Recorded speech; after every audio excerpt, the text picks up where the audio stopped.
The Ukrainian woman saw the German defensive lines ahead and started running. Her feet slipped on frozen mud, but she didn't slow down. She was looking for Lieutenant Joachim Brandt, the officer who promised to take her to Germany, the man she loved. She didn't know he was already dead. Sergeant Bruno Guise watched her approach through his rifle scope. His finger rested on the trigger.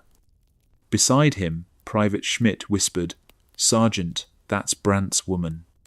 We can't—" "She'll give away our position," Guise said. His voice was flat, empty. Private Weiss, 18 years old and 3 days into this nightmare, watched the sergeant's face. No anger there. No hate.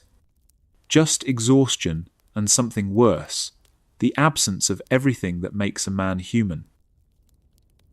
The woman was close enough now that Weiss could see her face. She was young, maybe 25. Pretty, even with dirt streaked across her cheeks and desperation in her eyes. She was calling out, "Joachim? Joachim, where are you?" Corporal Fischer looked away. Private Schmidt closed his eyes. Private Muckle smiled slightly, the smile of a man who stopped feeling things a long time ago. Guise fired once. The woman crumpled into the snow. She didn't die immediately. Her hand reached out toward the German trenches, still searching for a man who would never answer. Then her arm dropped. The reaching stopped. "Bitch deserved it," Muckle muttered. Weiss felt his stomach turn. He wanted to scream. He wanted to grab Guise and demand to know why. But he said nothing. He'd learned that lesson already. On the Eastern Front, the men who ask questions die first. Guise lowered his rifle. "Get back in position," he said. "Russians will be here soon." This was January 1945. The German Wehrmacht was collapsing. And hell on earth looked like a woman dying in the snow, still calling the name of a dead man. But 3 days earlier, she had been alive. Lieutenant Brandt had been alive. And Private Weiss still believed there were rules to war, lines you didn't cross, some basic decency that survived even in the killing. 3 days. That's how long it took for everything to fall apart.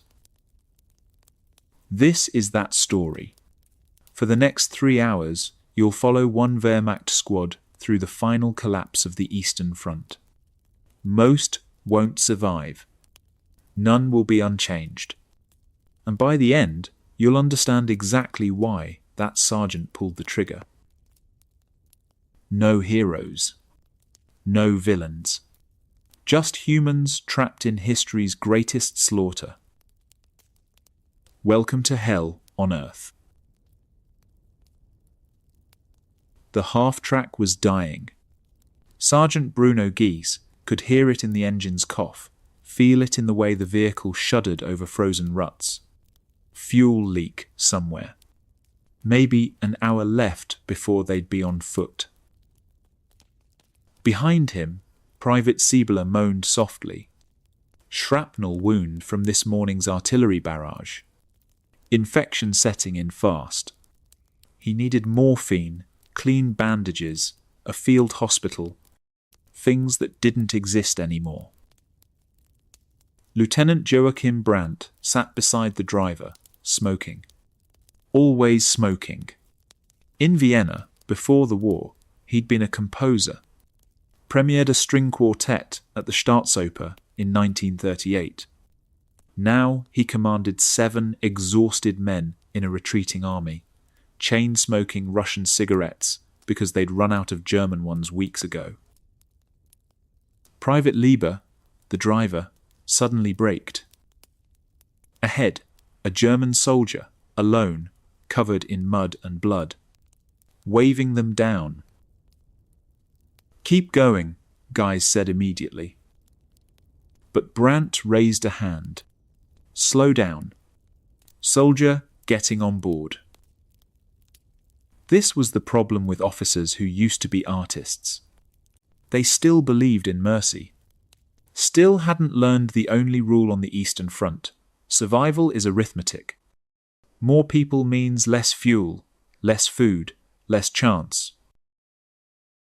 The soldier stumbled aboard.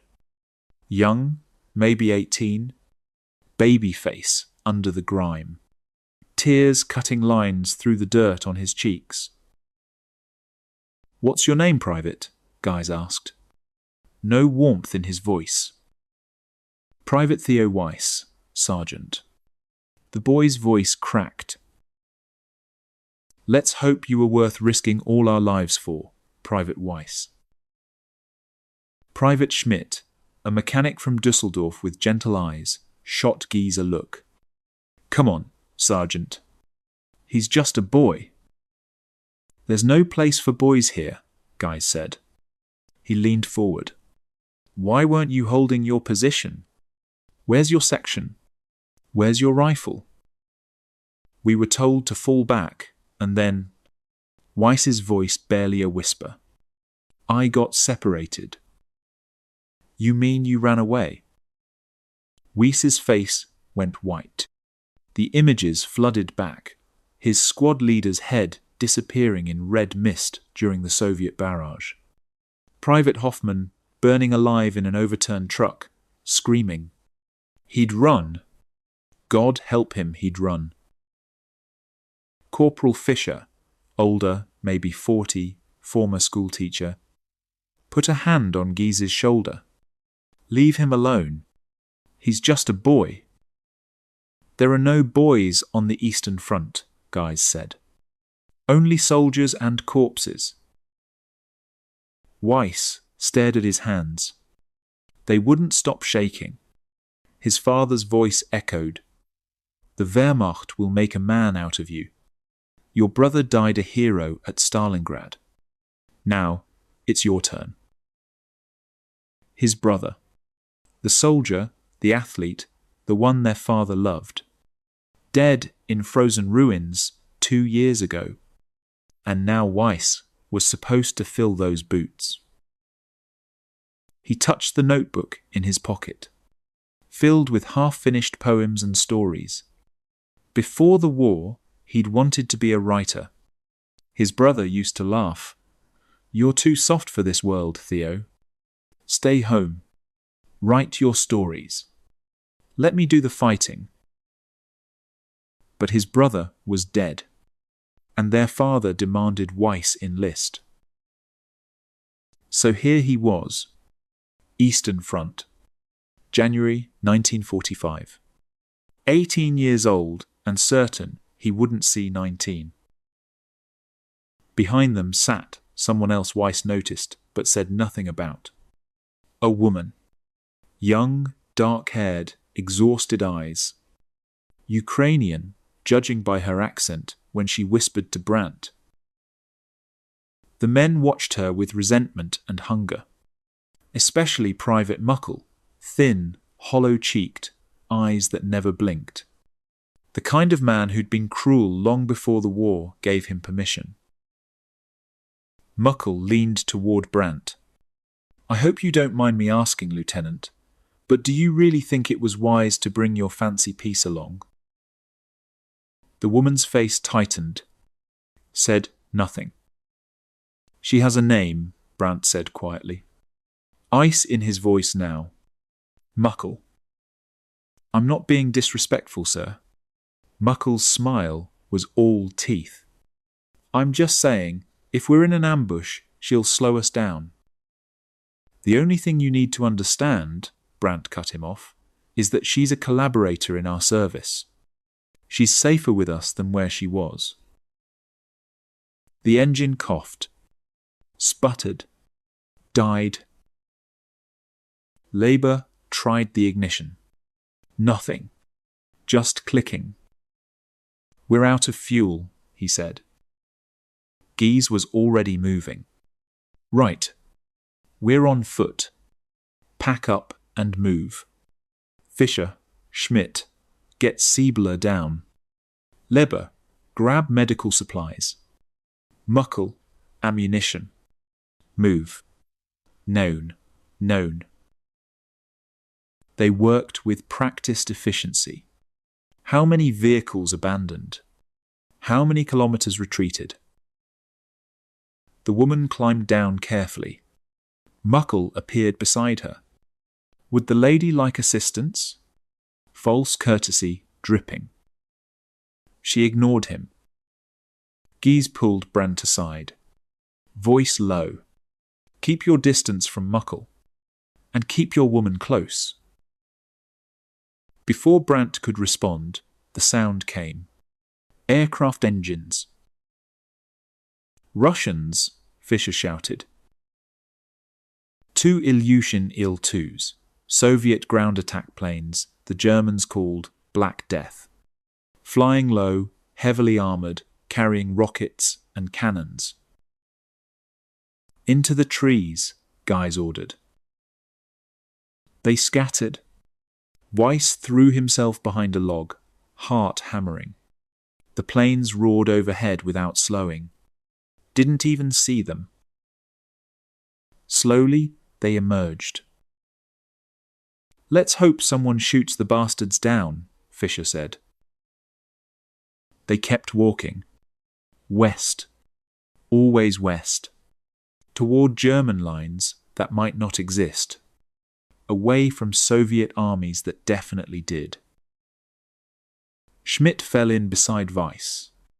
Offered him a cigarette. Thank you, Weiss said.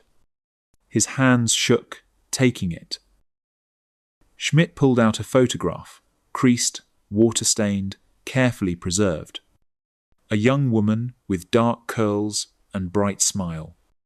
My girl Freda, back in Dusseldorf. She's beautiful, Weiss said. Yeah? Schmidt stared at the photo like a religious icon. I think about her constantly. Her laugh. The way she danced while cooking. It's the only thing keeping me sane. Behind them, Brandt walked near the woman. Not too close, always aware of watching men. Are you all right? He asked quietly. No, she said. But what does it matter? They walked in silence. Lieutenant and collaborator. Officer and translator. Lover and what? Survivor? Victim? Both? 2 hours later, Gies called a halt. 10 minutes rest. Check ammunition. Check feet for frostbite. Siebler was worse. Grey skin. Shallow breathing. Infection spreading. Fischer looked at Gies and shook his head slightly. Not much longer. Weiss sat against a tree, trying to stop shaking. Muckel sat nearby, watching the Ukrainian woman with calculating eyes. Waiting. Somewhere ahead, German lines. Maybe. Somewhere behind, Soviet forces. Definitely. Between them, 8 German soldiers, 1 Ukrainian woman, 20 kilometers of frozen wasteland. The first day wasn't even over yet.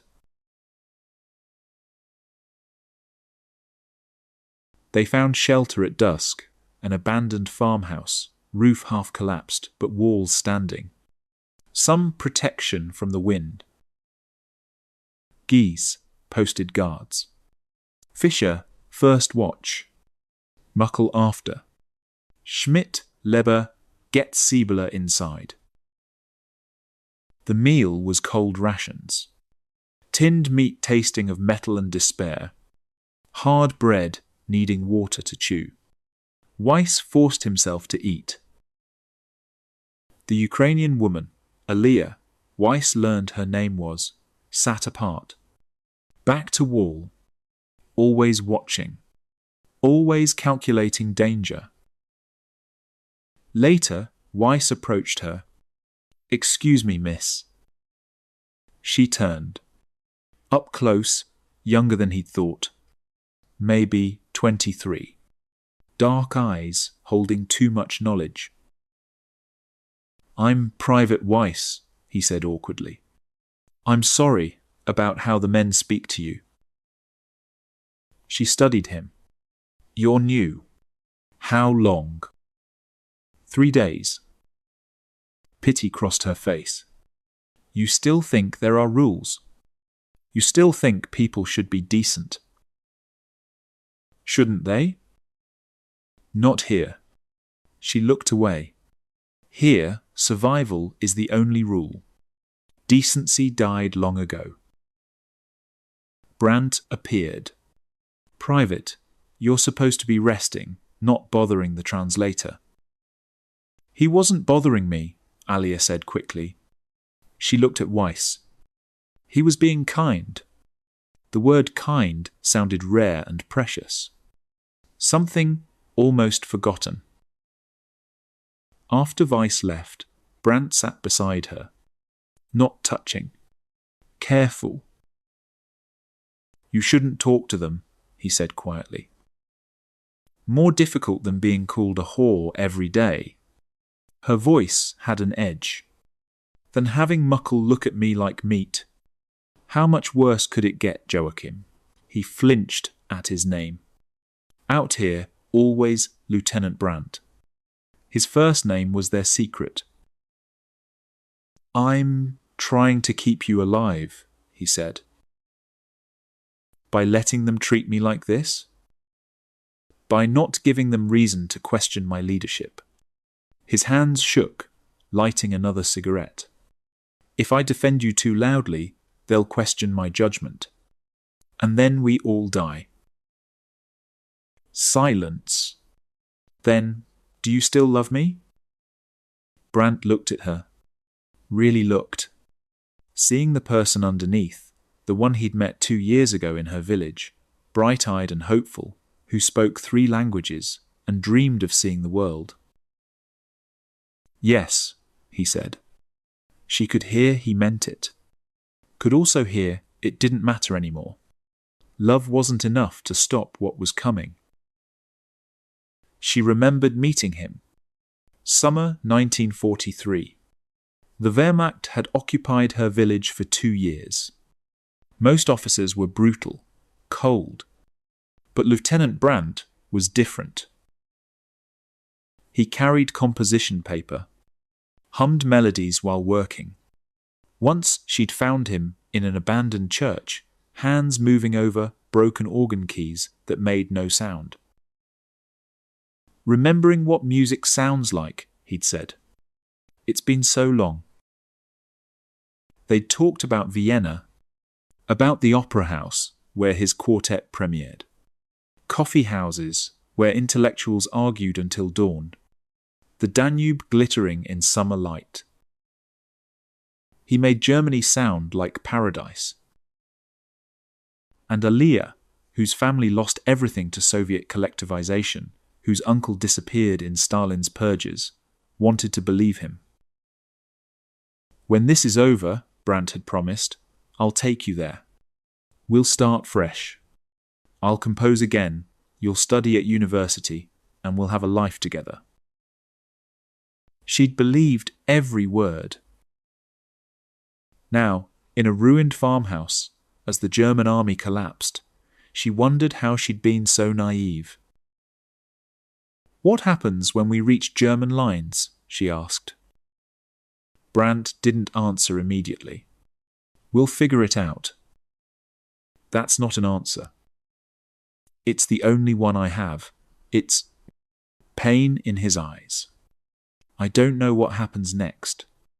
I don't know if German lines even exist. I don't know if any of us survive the week. I just know I'm trying. Across the farmhouse, Muckle watched them. Had been watching for weeks. Thinking about what Brandt had that he didn't. Thinking about when Brandt finally got himself killed. Officers who still believed in mercy didn't last long on the Eastern Front. Brandt's luck was running out.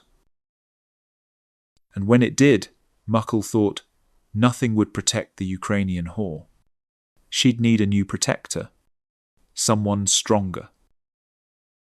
He smiled in the darkness. Schmidt noticed the smile and felt cold spread through his chest. He'd seen that expression before.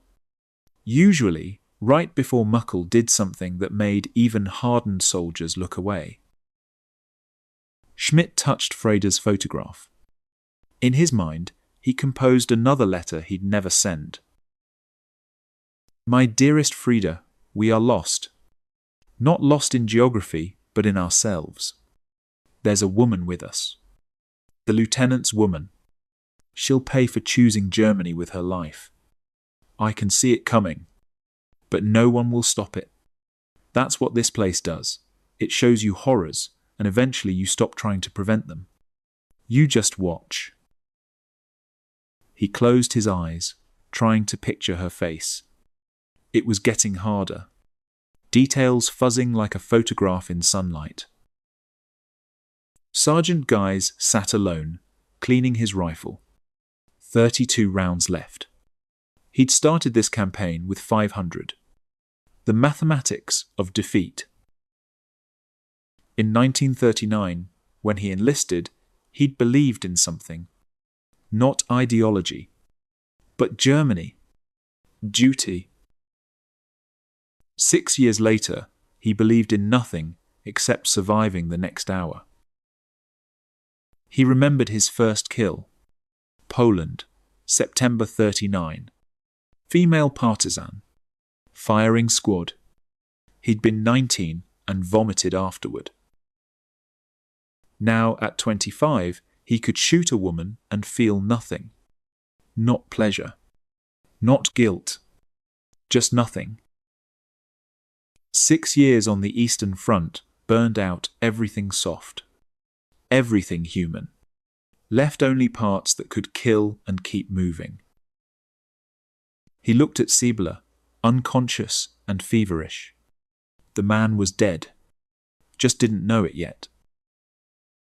Weiss, unable to sleep, sat with his notebook. By candlelight, he wrote, the 15th of January, 1945. I have not yet killed anyone.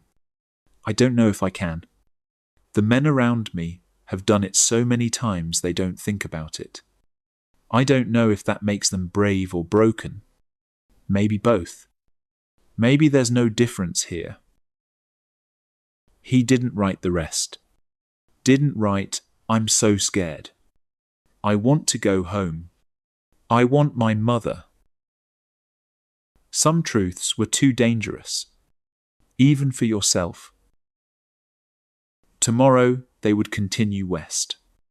Tomorrow the Soviets would be closer. Tomorrow everything would start falling apart. But tonight, for a few hours, they could pretend they were still soldiers instead of survivors. It was the last night any of them would sleep without nightmares. Morning came grey and bitter. Siebler was worse, breathing shallow, skin the colour of old paper. They moved out at first light, west through frozen forest, past burned vehicles, past empty shell casings glittering in weak sun, past a crater so fresh the earth was still warm. Fisher spotted something ahead, raised his fist, the signal to halt. A tree, a rope, a body. German soldier hanging there, arms bound, eyes frozen open. Sign on his chest in Russian, fascist invader. Fisher cut him down without a word. They left the body beside the path. No time for burial. No tools. No point. Soviet partisans, Guy said. Or regular forces. Doesn't matter. We need to move faster. An hour later, they found the wagon. Overturned on the roadside. Woman's body beside it. Young, maybe 20. Civilian clothes. Shot multiple times. Beside her, a baby, maybe 6 months old. Head smashed against the wagon wheel. The men stopped. Even Guise went still. Weiss turned away and vomited. Couldn't help it. Couldn't stop seeing the tiny body. Labour spat. Russian scum. Fucking animals. Cannibals, Muckle agreed. But there was something in his voice. Not quite horror. More like recognition. Alia stared at the bodies. Her face was stone, but her hands shook. This could have been her. This would have been her if she'd stayed. She whispered to Weiss, who stood nearby, "I forget what cold-blooded killers you are." He looked at her, stricken. "We didn't do this. Germans did this." Her voice was flat. "Maybe not you specifically, but your people. Your army. The Soviets. The Soviets are doing to you what you did to them for 3 years." She met his eyes. This is revenge. This is what happens when you invade a country and murder 20 million people. Eventually, they come for you. Schmidt knelt beside the woman's body, looked at her face. She could have been Frida, could have been anyone's daughter, wife, sister. "We should bury them," he said quietly. "No time," Guise said. "Sergeant, we can't just—" "I said no time." Guise's voice was iron. "We stay here, we die here. Move out." They moved, but the image stayed. The woman, the baby, the casual brutality of it. Weiss walked in silence, mind churning. He'd heard stories, rumors, things soldiers whispered about what happened in the villages they passed through. Things done to civilians, to women, to children. He'd told himself those were lies, exaggerations, Soviet propaganda. But looking at the men around him, at Muckle's calculating eyes, at Leber's casual cruelty, at Guise's total absence of feeling, he wondered. What had they done? What had the Wehrmacht done in 3 years of occupation? And if the stories were true, was what he'd just seen revenge? Justice? Or just more horror piled on horror until nothing meant anything anymore? Brandt fell back to walk beside him. First time seeing something like that? Weiss nodded, not trusting his voice. "It doesn't get easier," Brandt said quietly. "I thought it would. I thought eventually you'd go numb. But you don't. You just learn to keep walking." "Sir, can I ask you something?" "Go ahead." Did the Wehrmacht? Weiss struggled for words. Did we do things like that? To Soviet civilians? Brandt was silent for a long time. Then, yes. Just that. One word. But it contained everything. "Not me personally," Brandt continued. "But yes, the army I serve in, the country I fight for. Yes." "Why?" Weiss asked. It came out as a whisper. "Because we were told they weren't human." Brandt lit another cigarette with shaking hands. "To mention, subhuman. And when you convince men that other people aren't really people, There's no limit to what they'll do. But you didn't believe that. No. And well, Brant looked at him. But I stood by while it happened. I followed orders.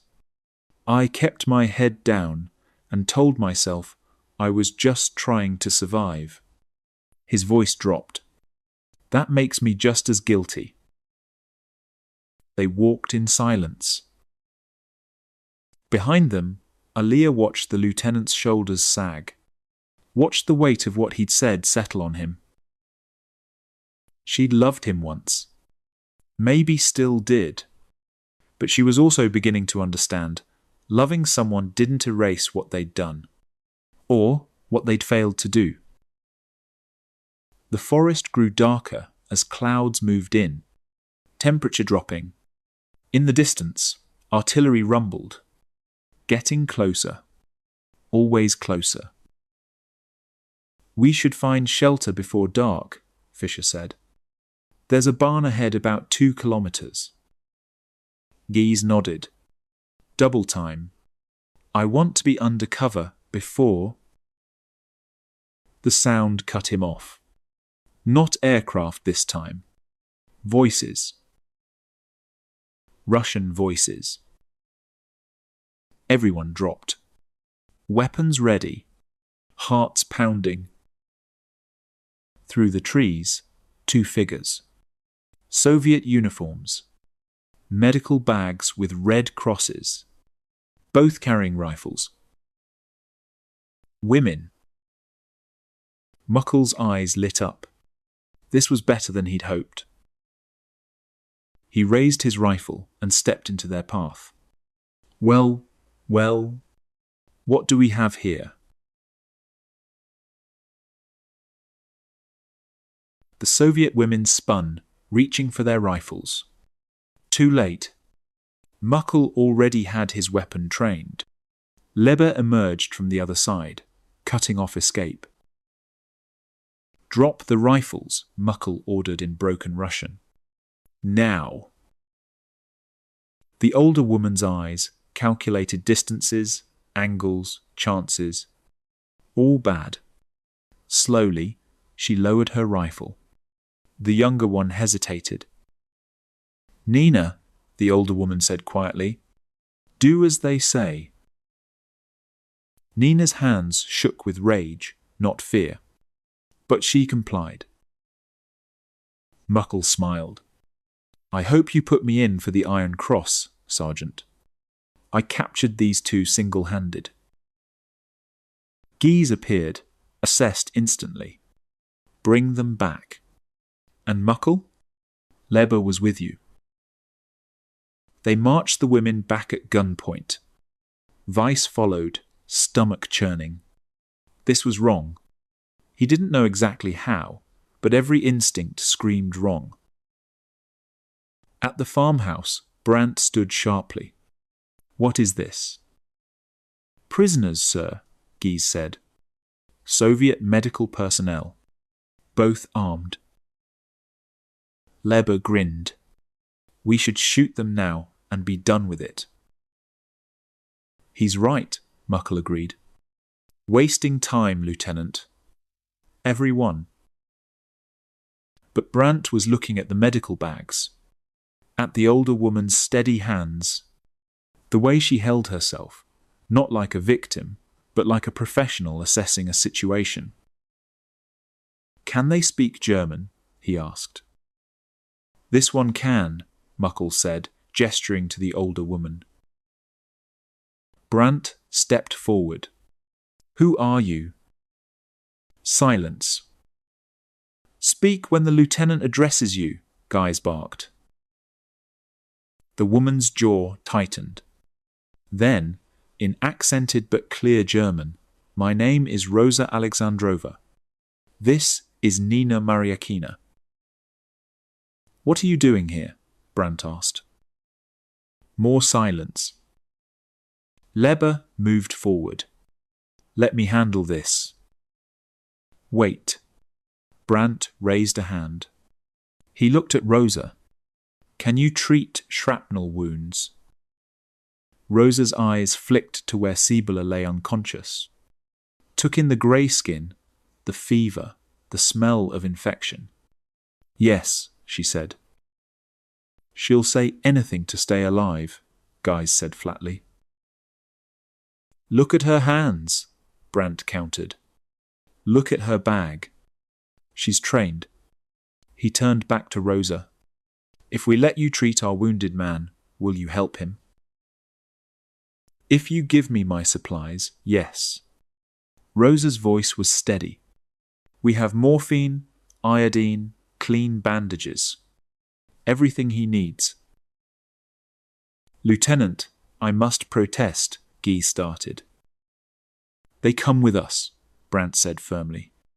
They treat Sibylla as we move. Our orders are to reach German lines. We need him mobile, if possible. Muckle's face darkened. And if treatment fails? Then we deal with it then. Steel in Brant's voice. Get them working. We move in 10 minutes. Guy's expression was stone, but he nodded. Yes, sir. Rosa knelt beside Sibylla. Nina stayed close, watching Germans with pure hatred. Rosa opened her medical bag. Hands moved with practiced efficiency, checking the wound, cleaning with iodine that made Sibylla cry out, applying fresh bandages. Weiss watched, fascinated. This was a Soviet soldier. The enemy. But her hands were gentle. Her movements, those of someone who cared about saving lives. You're very skilled, he said quietly. Rosa glanced at him, took in the baby face, the fear, the way he held himself like he didn't belong. How old are you? How old are you? 18. You look younger. She returned to work. What's your name? And business? Private Theo Weiss. Well, Private Theo Weiss, stay away from that one. She nodded toward Muckle. He's dangerous. They're all dangerous, Weiss said. No, then Rosa met his eyes. Some are just soldiers. That one is something else. Nina said something sharp in Russian. Rosa responded, tone, soothing. Nina's face remained hard. What did she say? Weiss asked. Rosa hesitated. She said we should kill you all in your sleep. Ice spread through Weiss's chest. And you? I said we need to stay alive first. Then we can think about revenge. Matter of fact. Not a threat. Just fact. Alia appeared, drawn by curiosity. She studied the two Soviet women with something like recognition. All women in a world of men and violence. All trying to survive. Can I help? She asked in Russian. Nina's eyes widened, then narrowed with disgust. She spat at Alia's feet. Traitor. Alia flinched, turned and walked away. Rosa watched her go. Ukrainian? She asked Weiss. He nodded. Collaborator. Not a question. She's the lieutenant's translator, Weiss said defensively. She's a traitor, Rosa said flatly. When this war is over, she'll pay for her choices. She didn't have a choice, Weiss protested. Her family lost everything under the Soviets. Everyone has a choice. Rosa's voice was ice. She chose the Germans. She chose the people who murdered 27 million of us. Don't ask me to pity her. She finished bandaging Sibylla. Gave him morphine. He needs real medical care. I can slow the infection, but not stop it. How long? Weiss asked. Rosa met his eyes. 2 days. Maybe 3 if he's lucky. They moved out an hour later. 2 Soviet nurses walked in the middle, surrounded by armed men. Rosa carried her medical bag. Nina carried nothing but rage. Muckle walked close behind them. Too close. Eyes never leaving them. Schmidt moved closer to Weiss. Keep an eye on those 2, he said quietly. The nurses. Muckle's going to try something. What should we do? Nothing we can do. Schmidt's voice was heavy. Just stay out of the way when it happens. The forest grew darker, colder, and in the distance, artillery rumbled, closer every hour. They were running out of time, running out of distance, running out of everything except fear and the certainty that this couldn't last. Something had to break. They reached the barn as darkness fell. Old structure, half-collapsed roof, but 4 walls and shelter from the wind.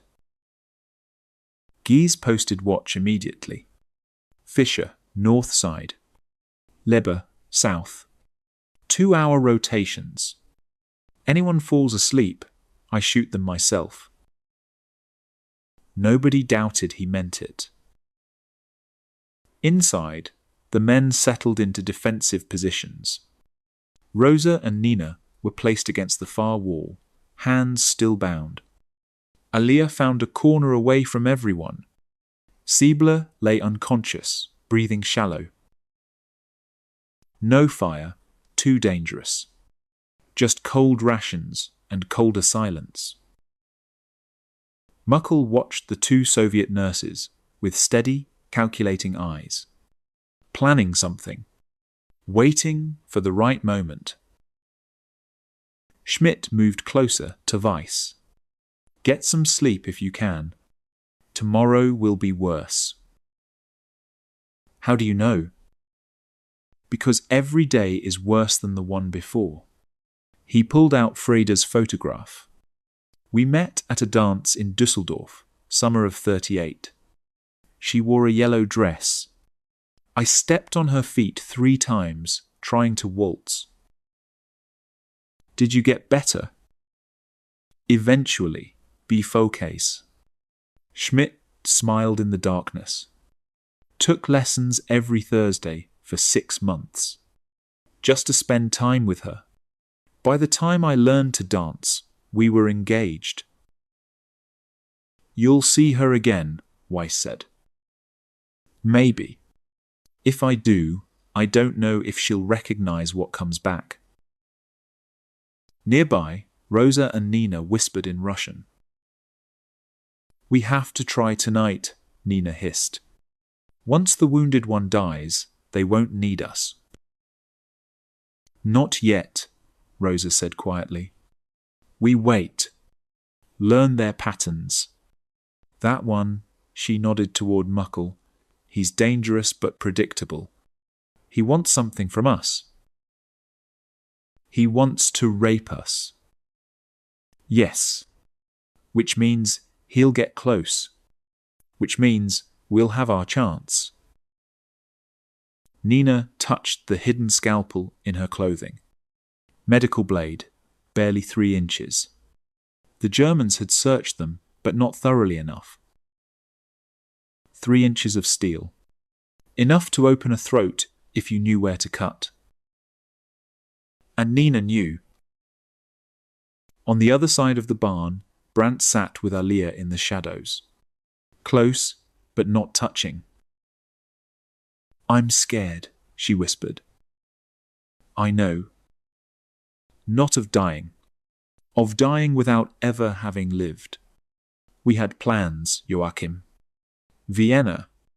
Music. A real life. I know. What else could he say? Do you ever think about just running away? Just you, and me. Every day. Then why don't we? Silence.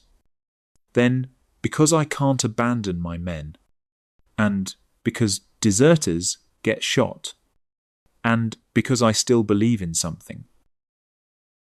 Duty, Aliyah said. Honor. Things I stopped believing in long ago. Gies sat alone, cleaning his rifle. 32 rounds.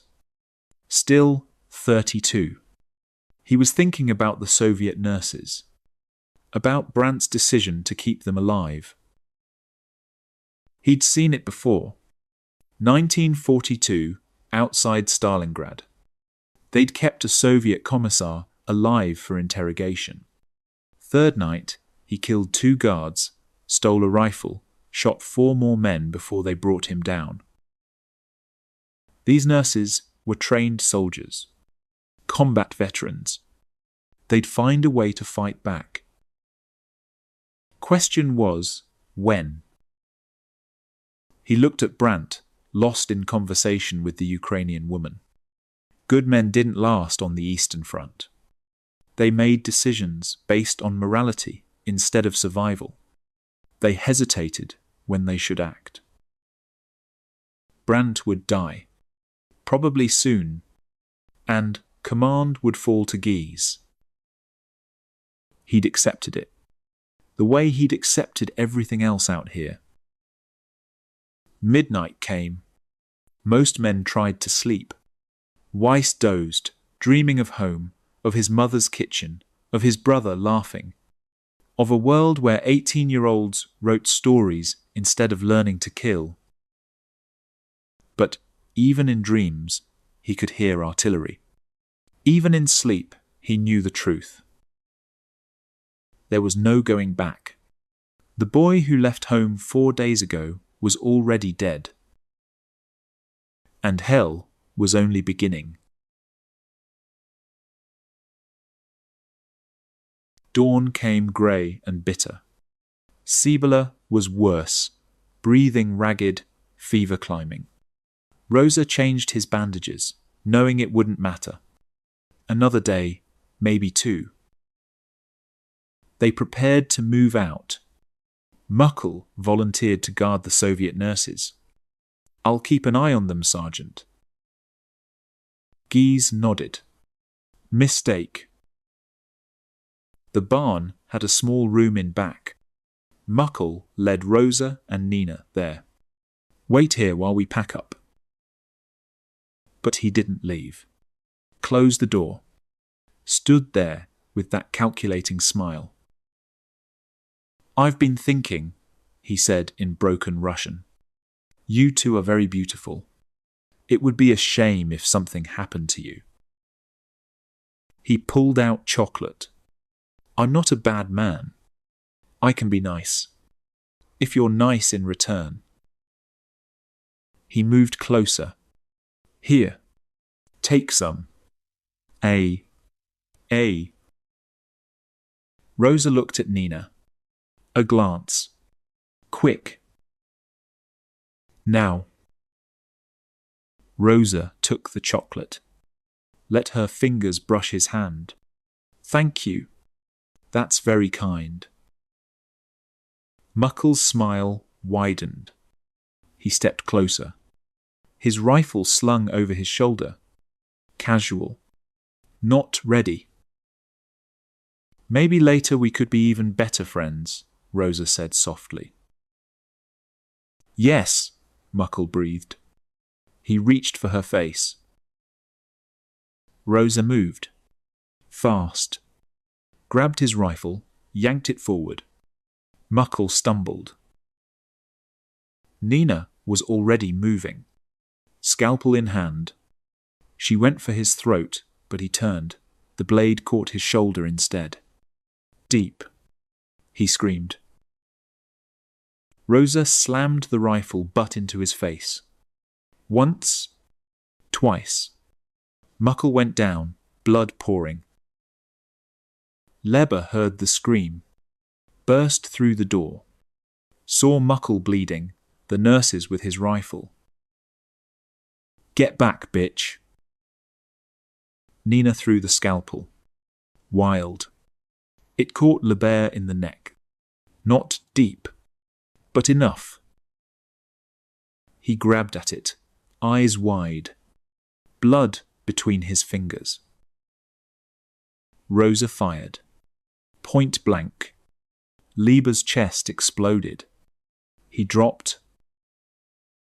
"Run!" Rosa shouted. They burst out. Weiss saw them first. 2 Soviet nurses, one carrying a rifle, both covered in blood. Sprinting for the tree line. They're escaping. Guys spun. Saw Leber's body. Saw Muckle crawling out, face destroyed. Saw the nurses disappearing. Stop them. Stop them. Fischer fired. Missed. Schmidt fired. Dirt kicked up near Rosa's feet. She kept running. Brandt appeared. What happened? Your Russian bitches killed him. Guy's face was rage. I told you keeping them alive was a mistake. Aliyah stood in the doorway. She'd watched the whole thing. Watched Rosa and Nina fight back. Watched them kill Lieber. Watched them escape. And said nothing. Done nothing. Muckle saw her. You knew, he spat blood. You fucking knew they were planning something. I didn't. Bullshit. You were with them. You helped them. Geese rounded on Brandt. This is your fault. Leber's blood is on your hands. You and your whore. Stand down, Sergeant. Steel in Brandt's voice. No, no. Geese stepped forward. I'm done standing down. I'm done standing down. Leber's dead because you can't think straight with that Ukrainian bitch clouding your judgment. Brandt's hand moved to his sidearm. You have 5 seconds to stand down or I will shoot you. The men watched. Frozen. Waiting. Fischer stepped between them.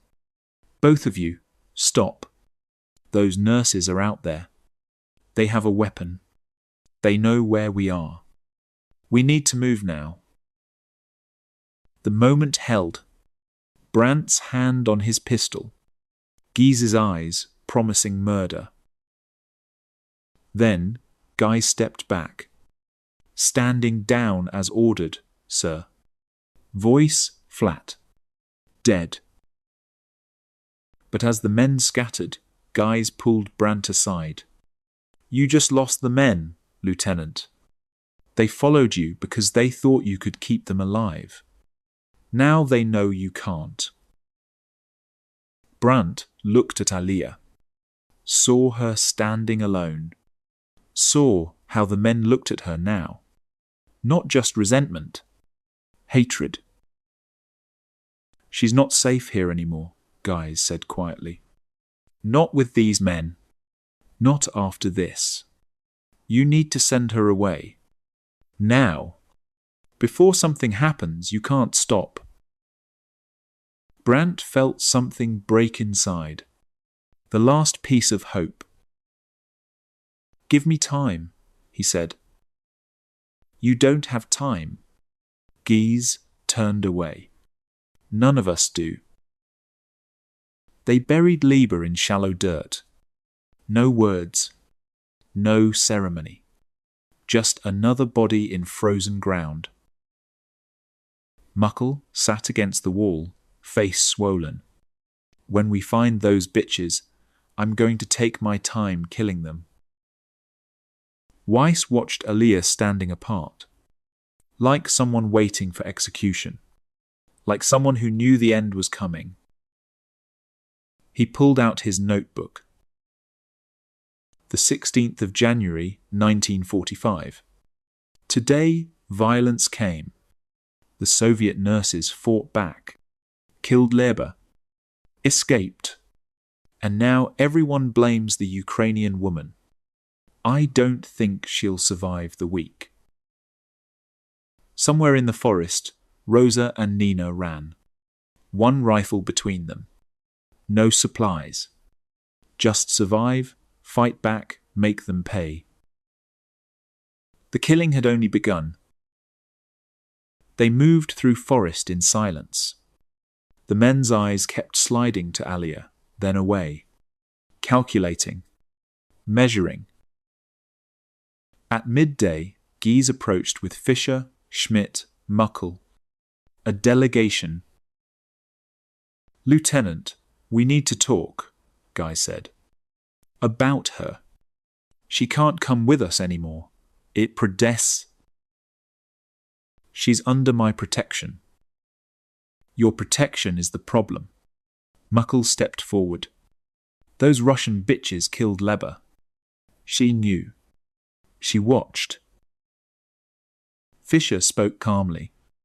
"Lieutenant, the men don't trust her. And they're starting to question whether they can trust you." That hit home. Brandt could see it in their faces. Doubt. "What are you asking?" "Send her away," Gies said flatly. "Point her toward German lines.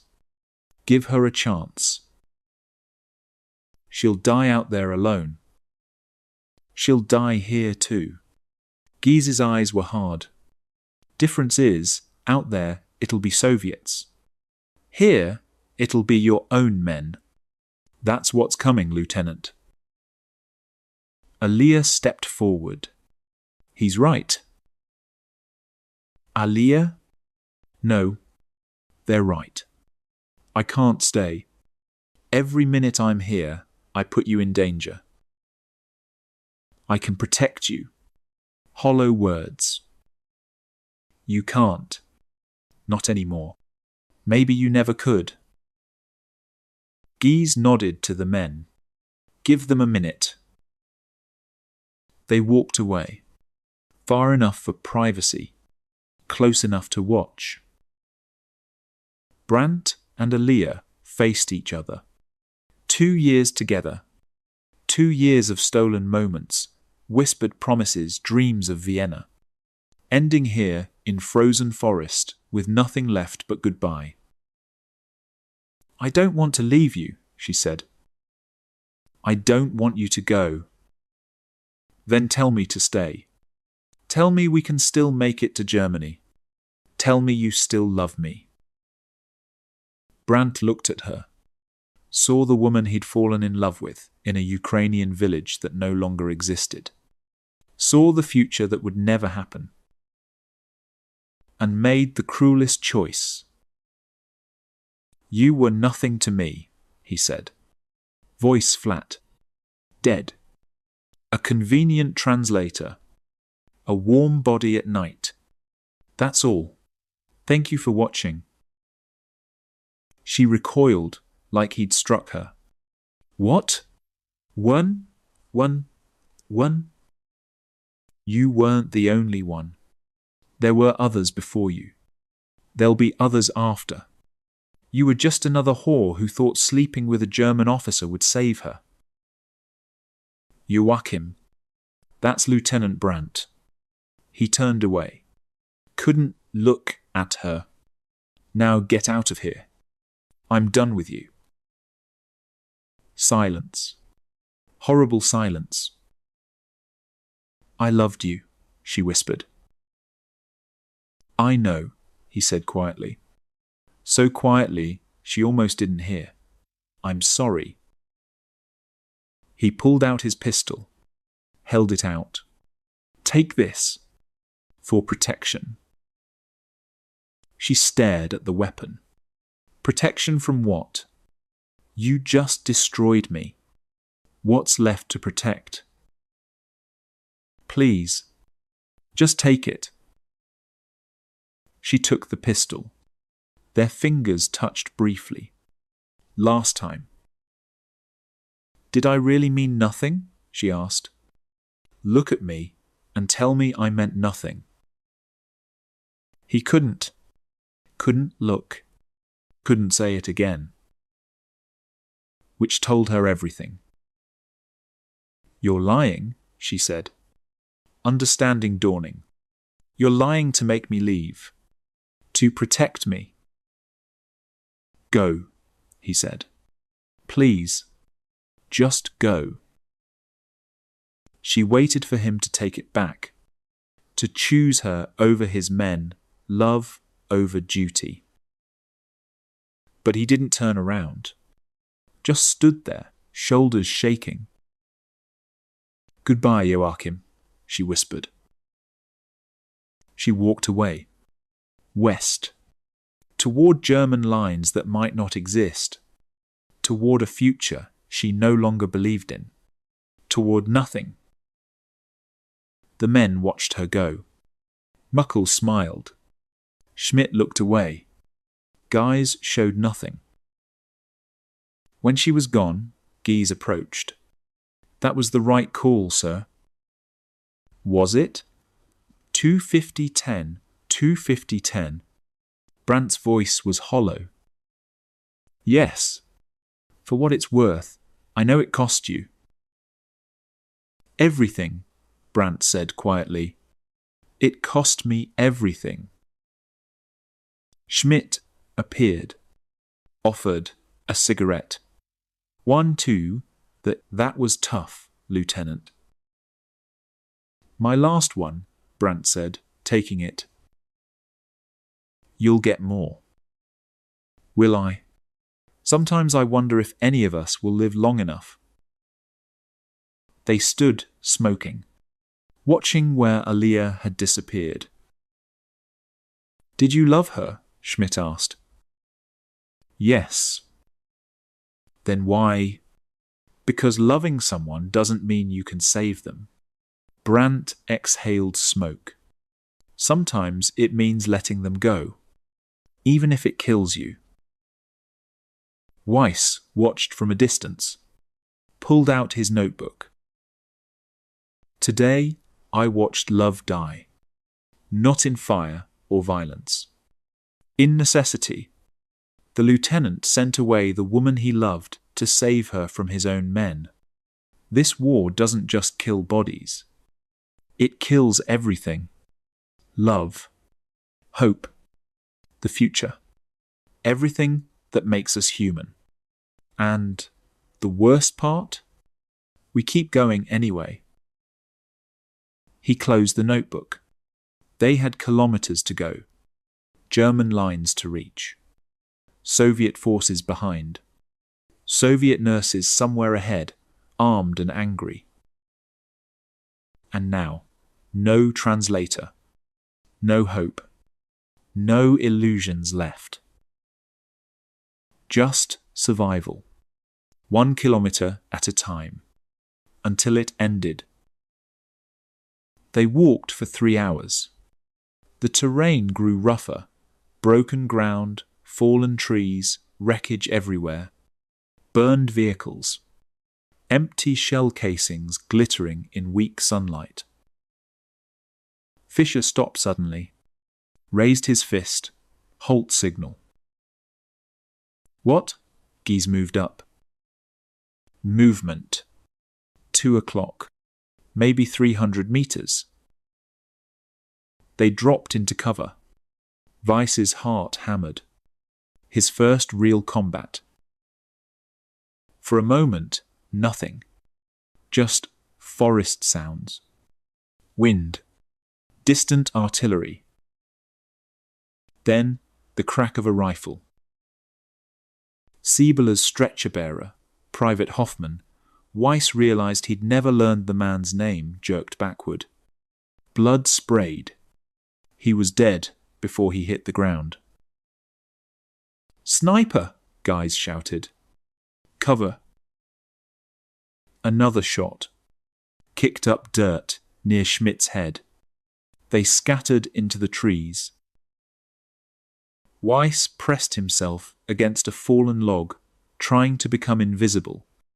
This was different from artillery. This was personal. Someone out there was choosing targets. Choosing to kill him specifically. "Where is she?" Fisher called out. "Northwest. In the pines." Gies had spotted muzzle flash. One shooter. Probably one of our Russian bitches. Nina. Had to be. Rosa was the strategist. Nina was the fighter. The angry one. Another shot. This one hit Muckle's pack, tearing through supplies. "Fuck," he screamed. "Fuck this bitch." "Return fire," Brandt ordered. "Keep her pinned." The men fired blindly into the trees. 32 rounds became 30. Became 28. Ammunition burning fast. Gies grabbed Weiss. "You. With me.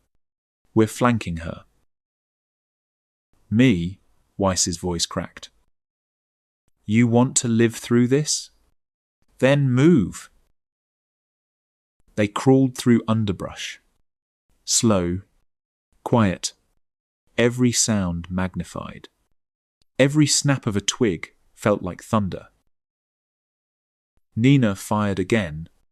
The shot hit Fisher's position. He ducked, cursing. "She's good," Gies muttered. "Trained sniper. Probably killed dozens of us." They moved closer. 200 meters. 150. 100. Weiss could see her now. Nina, crouched behind a pine, rifle raised. Her face was set. Determined. She was looking for targets through her scope. Looking to kill. "When I give the signal," Gies whispered, "you fire. Aim for center mass. Don't hesitate. Don't think. Just shoot." Weiss raised his rifle. His hands shook. He'd never fired at a person before. Never killed. Through his sights, Nina's profile. Young. Maybe 22. Someone's daughter. Someone's sister. "Now," Gies hissed. Weiss fired. The recoil surprised him. The shot went wide. But it was close enough. Nina spun, saw them, raised her rifle. Gies fired twice. Both shots hit. Nina's chest. Her stomach.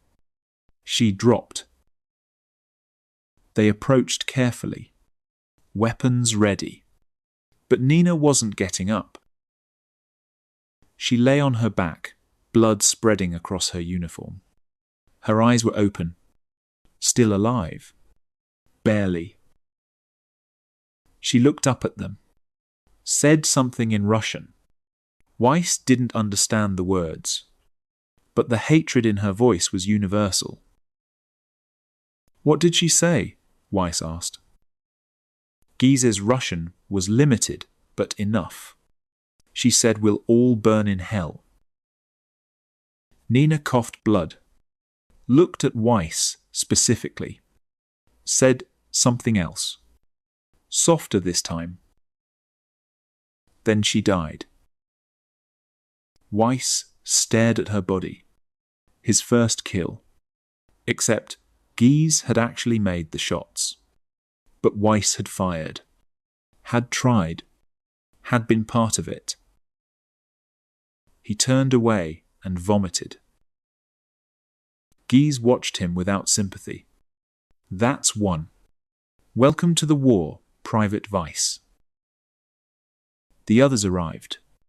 Looked at Nina's body. Muckle spat on it. "Bitch." "Where's the other one?" Brandt asked. "Rosa?" "She'll be nearby," Gies said. "Watching. Planning her next move." They swept the area. Found nothing. Rosa was gone. She could be anywhere, Fisher said. Could pick us off one by one. Then we move fast, Guys decided. No more stops. We push for German lines. Get there before she can hit us again. They left Nina's body where it fell. No time for burial. No inclination. As they moved out, Weiss looked back once. Saw her lying there. Young. Dead. Eyes still open.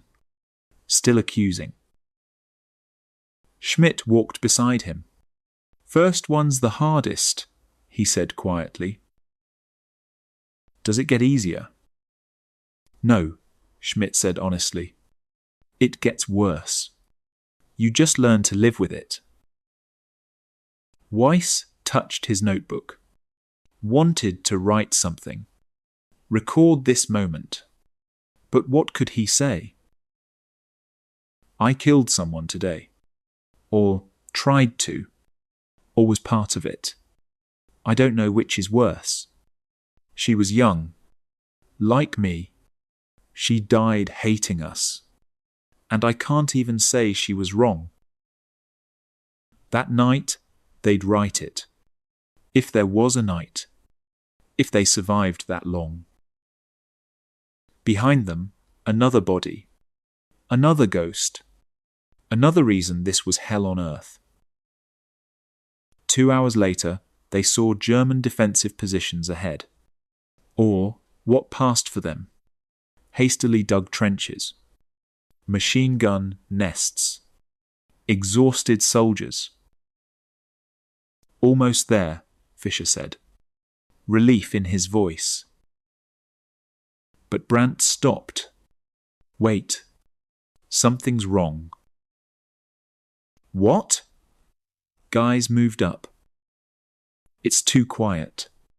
No movement. No signals.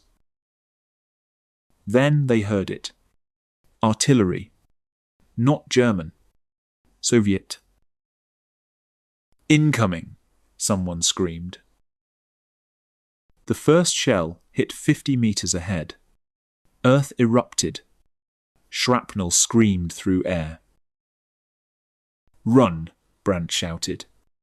Make for the lines. They ran. Siebler left behind, already dead, had died hours ago. They just hadn't noticed. Everyone for themselves now. Shells fell like rain. The ground shook. Weiss ran without thinking, pure terror driving him forward. Behind them, Soviet infantry appeared. Hundreds of them, pouring out of the forest. Contact rear, Guys shouted. Keep moving. They reached a small rise. Brandt turned. Saw his men running. Saw the Soviets closing. Saw that someone needed to buy time. I'll hold them, he shouted to Guys. Get the men to the lines. Lieutenant. That's an order, Sergeant. Guys hesitated. 1 second. Looked at Brandt. Saw a dead man. Nodded once. Fall back, Guys ordered. Move, move, move. The men ran. Schmidt looked back, face anguished. Fischer grabbed him. Come on. He's giving us a chance. Weiss ran with them. But he watched Brandt. Watched the lieutenant take position behind rocks. Watched him raise his rifle. Brandt fired. Once. Twice. Soviet soldiers dropped. But more kept coming. And then Weiss saw her. Aliyah. She emerged from the trees behind Brandt, running toward him, calling his name. Joachim. She'd circled back, had been following them, couldn't stay away. Brand turned, saw her. His face, shock, joy, horror, all at once. Aliyah, get down! Soviet bullets found him. Chest, shoulder. He staggered, fell. Aliyah reached him, dropped beside him. No, no, no. Brandt looked up at her, blood on his lips. You came back. 1 beaver cases. Of course I came back. I love you, you idiot. Tears streaming down her face. I know. He managed a smile. I lied. Everything I said. I lied. I know. She held his face. I know. Vienna, he whispered. We'll go to Vienna. Yes, she said. We'll go to Vienna. The opera house. The Danube. Everything I promised. Everything, she said. Everything. His eyes lost focus. Aliyah. I'm here. I'm right here. Tell them, tell my men, I'm sorry for not being better, which givenness of not being better. You were good enough, she said. You were always good enough. Brandt died looking at her face. Died, believing she'd forgiven him. Died in the arms of the woman he loved. Which was more than most men got on the Eastern Front. Soviet soldiers reached the position. Saw Aliyah holding the German officer. Saw her civilian clothes. Understood immediately. Collaborator. An officer shouted in Russian. Aliyah looked up. Saw the rifles pointed at her. Didn't move. Didn't try to run. What was the point? She held Brandt's body and waited. The Soviets fired. From the German lines, Weiss watched through tears. Watched Aliyah fall across Brandt's body. Watched them die together. Schmidt pulled him down. Don't look. There's nothing we can do. But Weiss kept looking. Couldn't look away. The Soviet infantry advanced. German machine guns opened up. The battle began in earnest. Guise grabbed the survivors.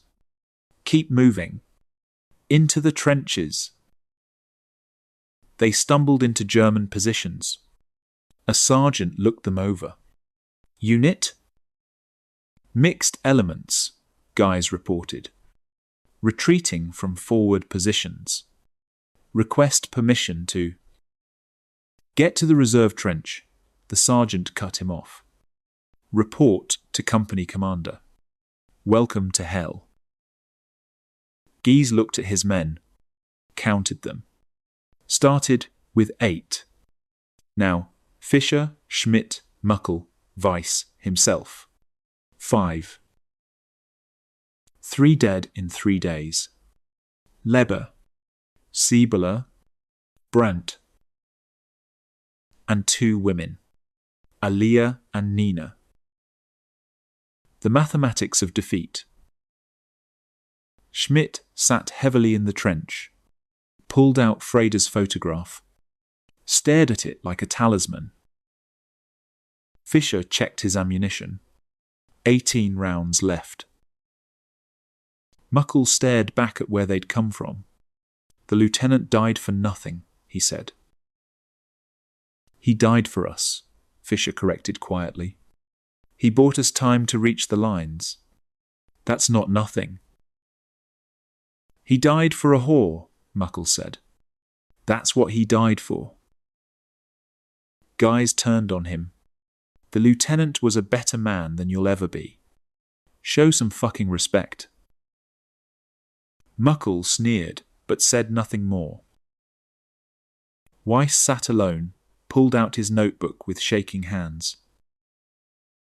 Lieutenant Brandt is dead. He stayed behind to save us.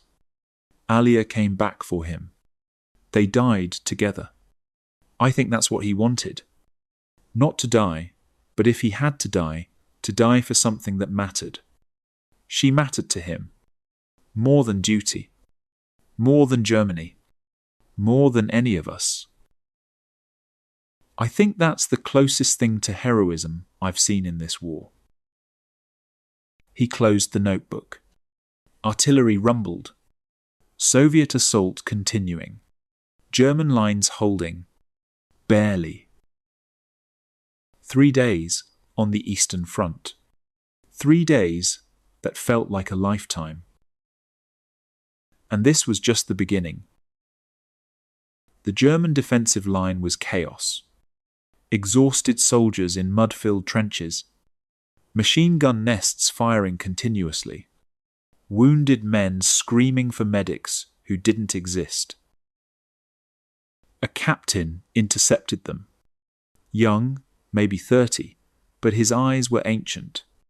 Sergeant Guys reporting, "Sir," Guys said. 5 men retreating from forward positions. The captain barely looked at them. "Get to Sector 4. Report to Hauptmann Müller.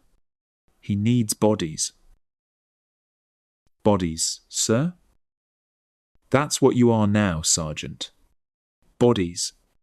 Warm ones that can still hold a rifle. That's all that matters." They moved through the trenches. Weiss looked at the men around them.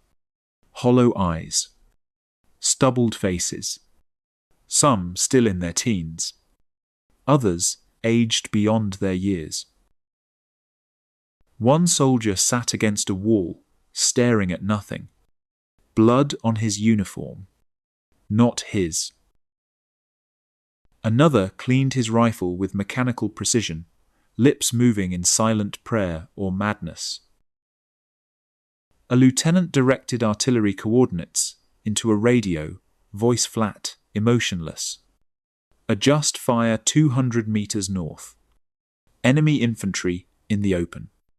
Yes, I know we're low on shells. Fire anyway.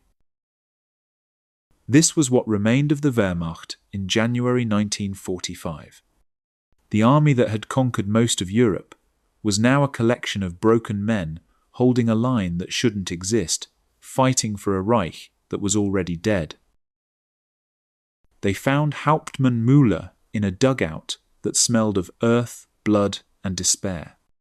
He was older, maybe 45, with a face carved from granite. "Guise?" He looked up from a map. "I remember you. Poland, wasn't it? 39? "Yes, sir." That was a different war. Müller's voice was bitter. Different army. Hell, different world. He gestured at the map. "The Soviets are preparing for a major push. We estimate 2 divisions. Maybe 3. We have 400 men to hold 5 kilometers of front." 400? Fischer's voice betrayed shock. "Used to be a regiment here. 4,200 men. That was 6 weeks ago." Müller looked at them. "You understand what I'm telling you?" "We're dead," Muckle said flatly. "No." Müller's eyes were hard. "You're German soldiers. You'll do your duty until you can't. And then you'll do it some more. Because that's all we have left." He assigned them positions. Guise and Fischer to Machine Gun Nest 7. Schmidt and Muckle to Trench Section 12. Weiss to runner duty, carrying messages between positions. "One more thing," Müller said as they left. "I heard about your lieutenant.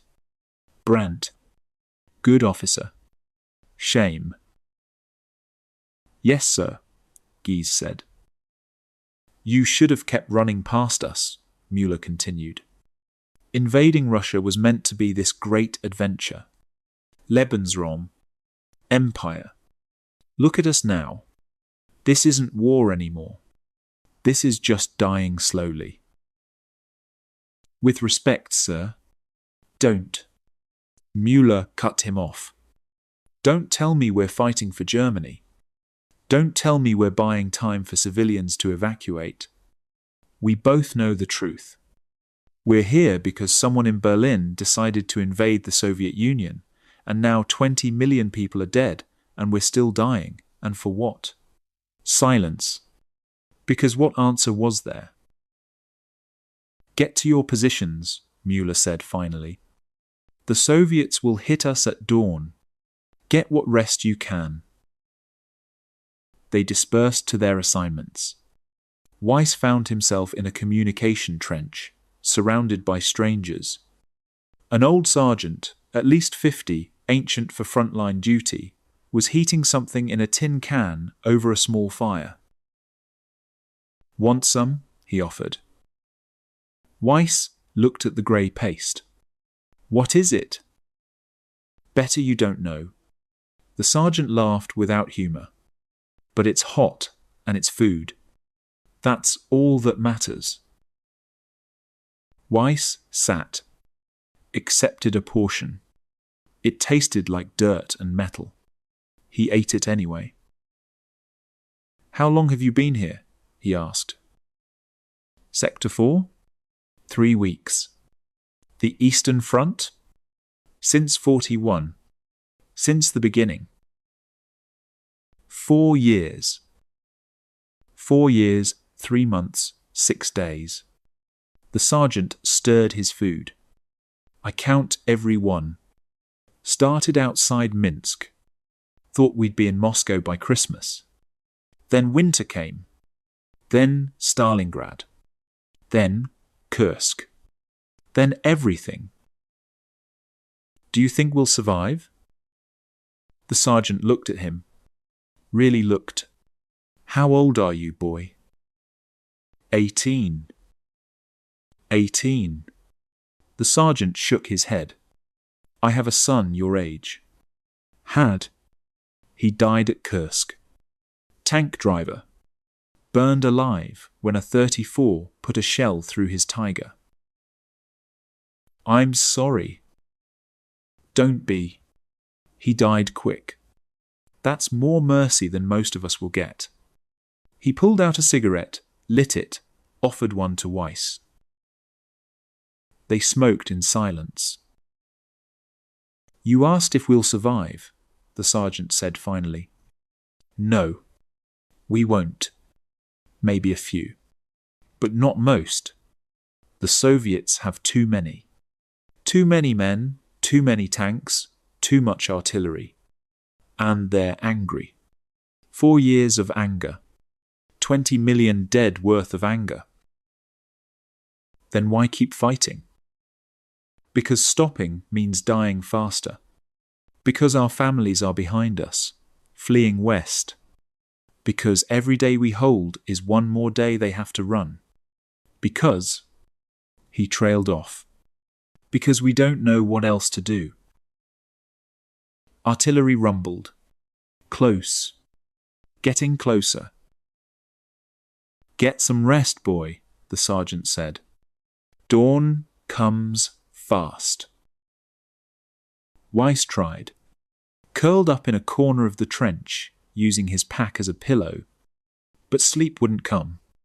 Every time he closed his eyes, he saw Nina dying. Saw Brandt falling. Saw Aliyah crumpling across his body. He pulled out his notebook. By candlelight, wrote, We reached German lines. They call this safety. But there's no safety here. Just different ways to die. The men here have been fighting for 4 years. They're ghosts. Walking corpses. And tomorrow, the Soviets will attack. and most of us will join them. I keep thinking about Lieutenant Brandt, about how he tried to hold on to his humanity, about how he loved Alia even though it was impossible, about how he died trying to save his men. Was it worth it? I don't know. Maybe there are no right answers on the Eastern Front. Maybe there's just survival and death, and everything else is illusion. He closed the notebook. Somewhere in the darkness, Schmidt was probably looking at Frida's photograph. Fischer was probably praying. Muckle was probably sharpening his knife and thinking about killing. Gies was probably calculating odds of survival and finding them wanting. And somewhere out there in no man's land, Brandt and Alia lay dead together, still holding each other, still believing in Vienna. Dawn would come, the Soviets would attack, and the dying would continue. Because this was the Eastern Front in January 1945, and this was hell on earth. The assault began at dawn. Soviet artillery pounded German positions for 30 minutes straight. The earth shook. Trenches collapsed. Men screamed. Then silence. Horrible silence. "Here they come!" someone shouted. Soviet infantry emerged from the tree line. Hundreds of them. Maybe thousands. Grey uniforms against white snow. Moving forward in waves. "Hold fire," Guys ordered from his machine gun position. "Wait for the order." The Soviets came closer. 200 meters. 150. 100. Fire! The German line erupted. Machine guns. Rifles. Everything they had. The first wave of Soviets went down like wheat before a scythe. But more kept coming, stepping over their dead. Always more. Weiss crouched in his trench, rifle raised, firing at shapes in the smoke. Not aiming, just shooting, hoping to hit something. A Soviet soldier reached the trench line, jumped in, bayonet raised. Weiss fired point blank. The man's face disappeared. No time to think. No time to vomit. Just load another round and fire again. Guys's machine gun chattered endlessly. Belt after belt of ammunition. Fischer fed the gun, hands moving automatically. Both men's faces were blank. Mechanical. This wasn't fighting anymore. This was just killing. Schmidt and Muckle held their section against 3 assaults. Bodies piled in front of their position. Soviet, German. Mixed together. Hard to tell which was which. The battle raged for 2 hours. Then the Soviets pulled back. Not defeated. Just regrouping. In the pause, Weiss looked around. The old sergeant who'd shared food with him was dead. Half the men in his section were dead. The communication trench was filled with bodies. A runner appeared. "Weiss, Captain Müller needs you." Weiss stumbled through trenches to Müller's dugout. The captain was on the radio, voice urgent. "I don't care what Berlin says. We need reinforcements now, or this line collapses." He slammed down the radio. Saw Weiss. "You?" Message to Sector 7. "Tell them to shift 2 machine guns to Sector 4. We're being hit hardest here." "Yes, sir." Weiss ran through trenches. Past wounded men. past medics working frantically, past a chaplain giving last rites to a boy who looked younger than Weiss. He delivered the message and was running back when he saw her.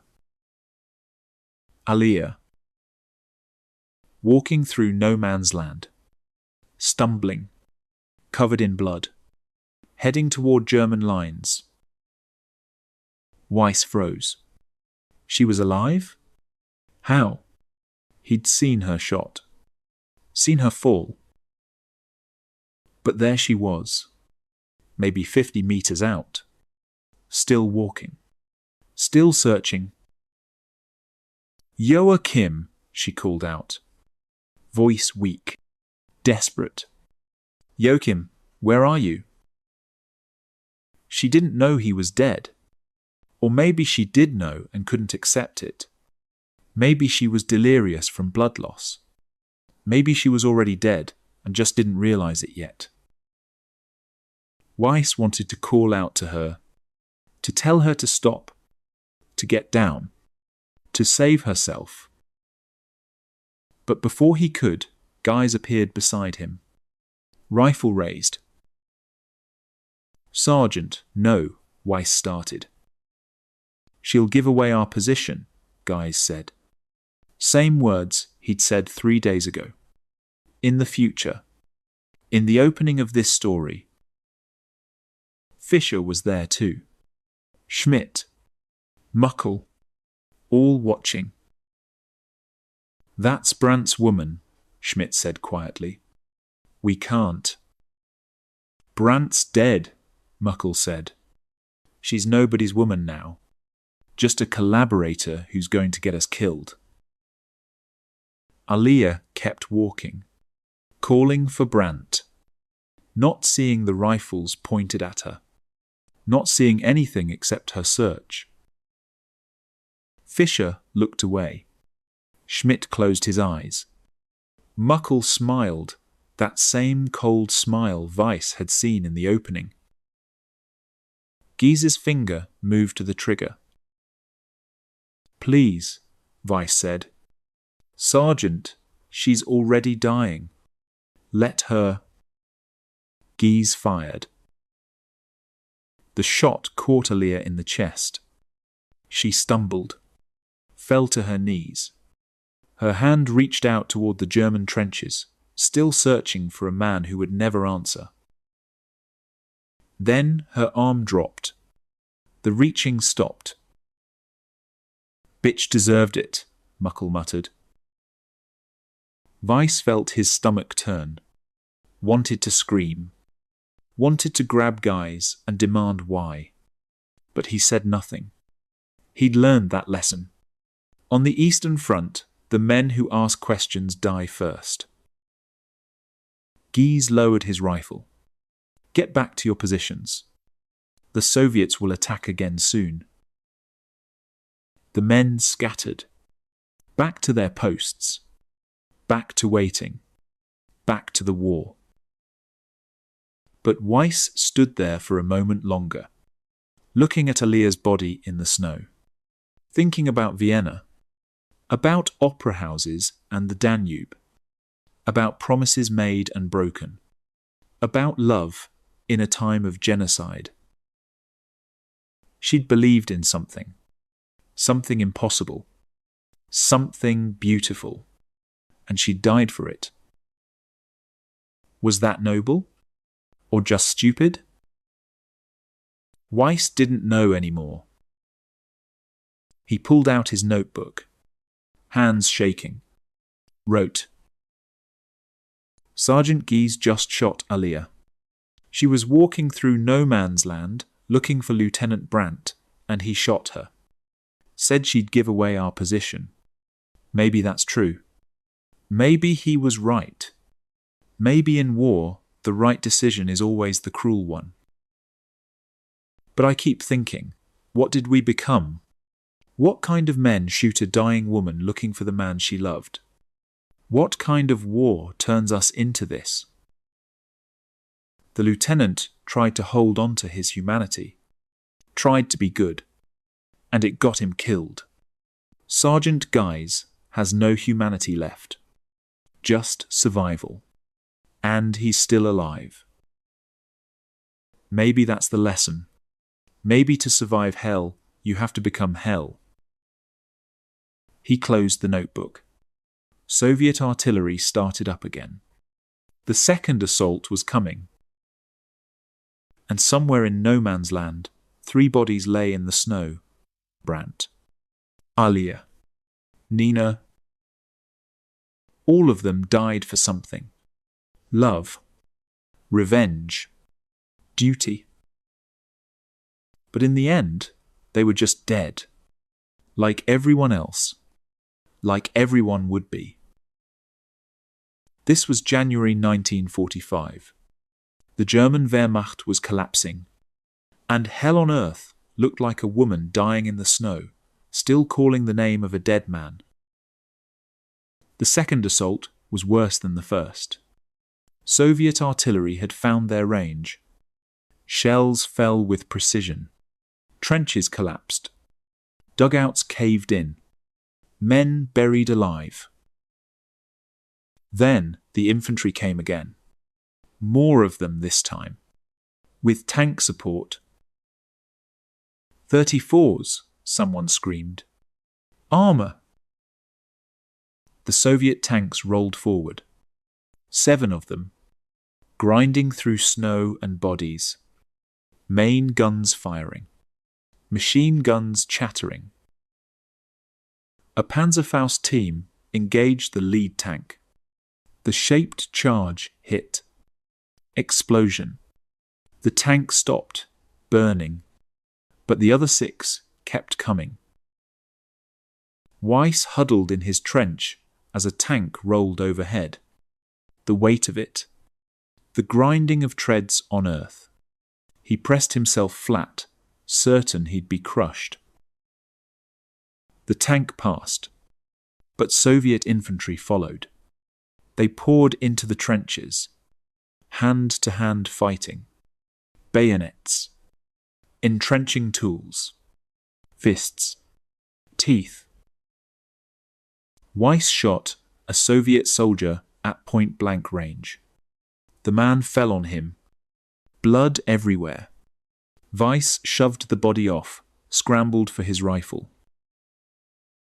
Another Soviet appeared, young, maybe Weiss's age. They stared at each other for a frozen second. 2 boys in a trench.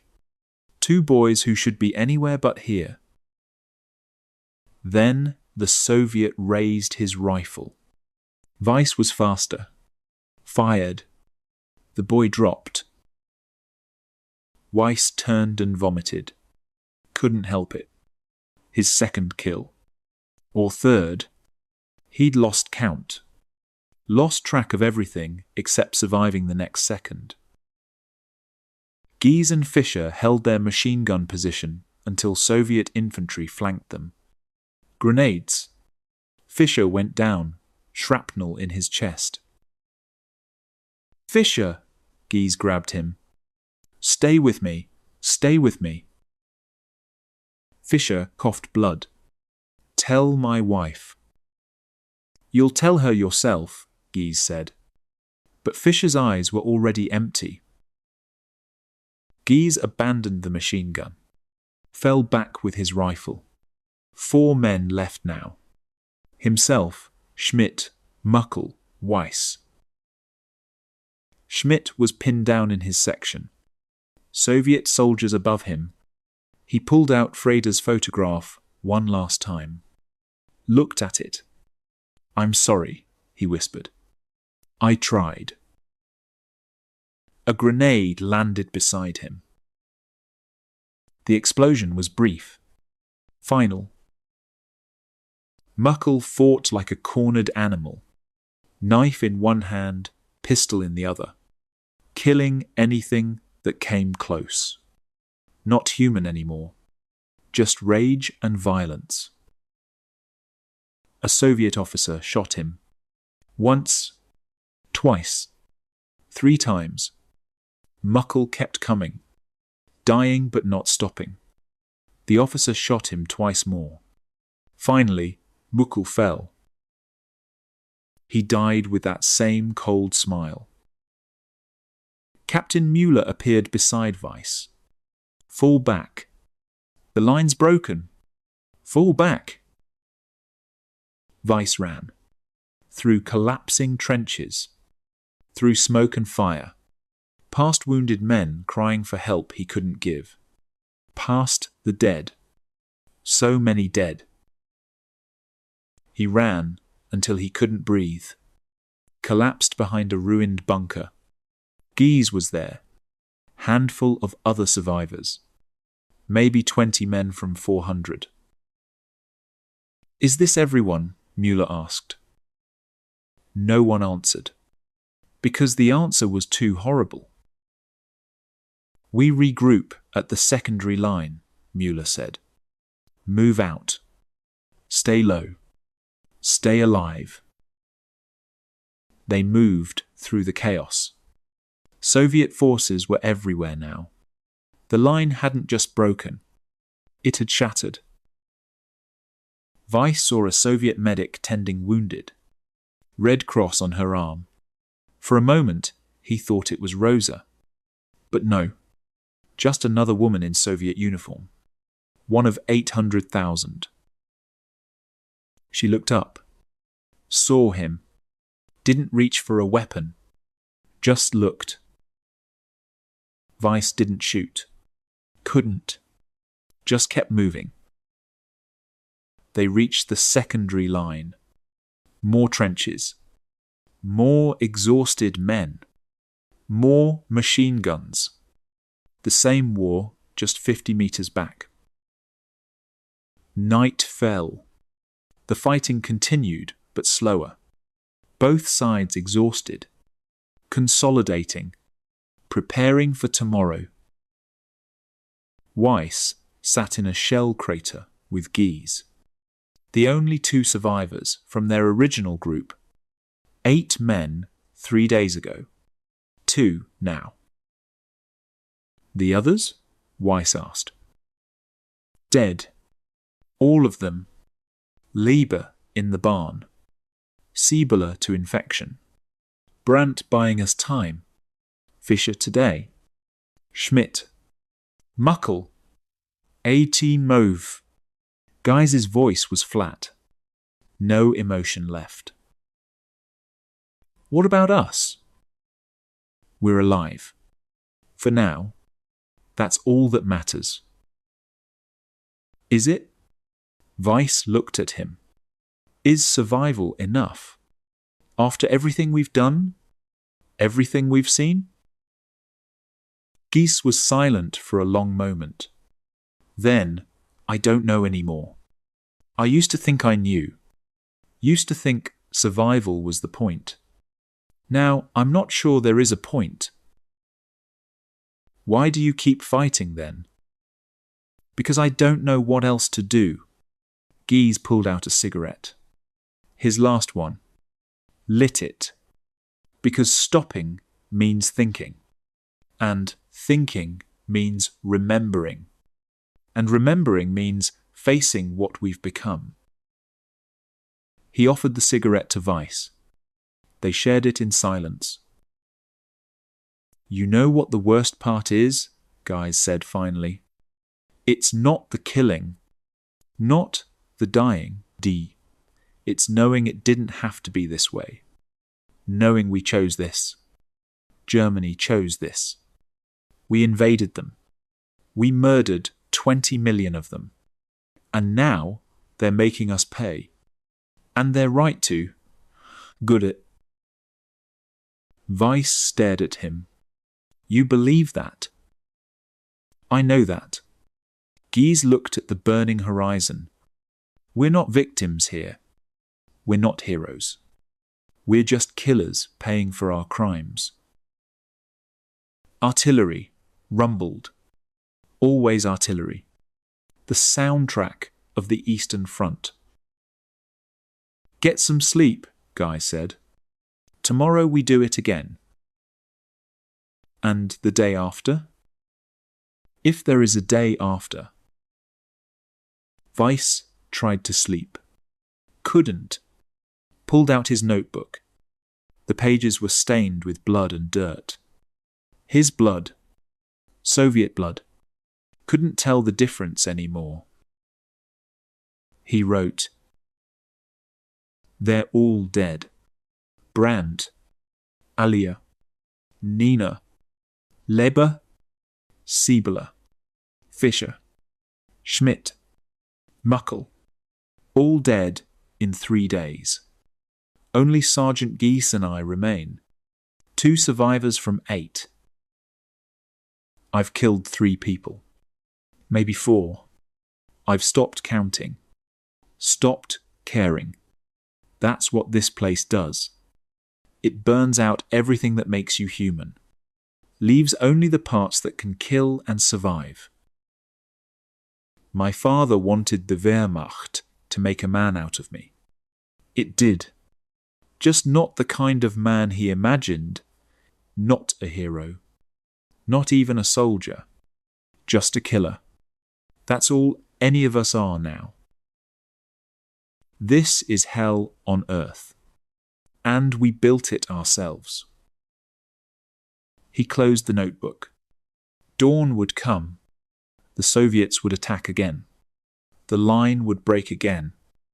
They'd fall back again. Until there was nowhere left to fall back to. Until Berlin burned.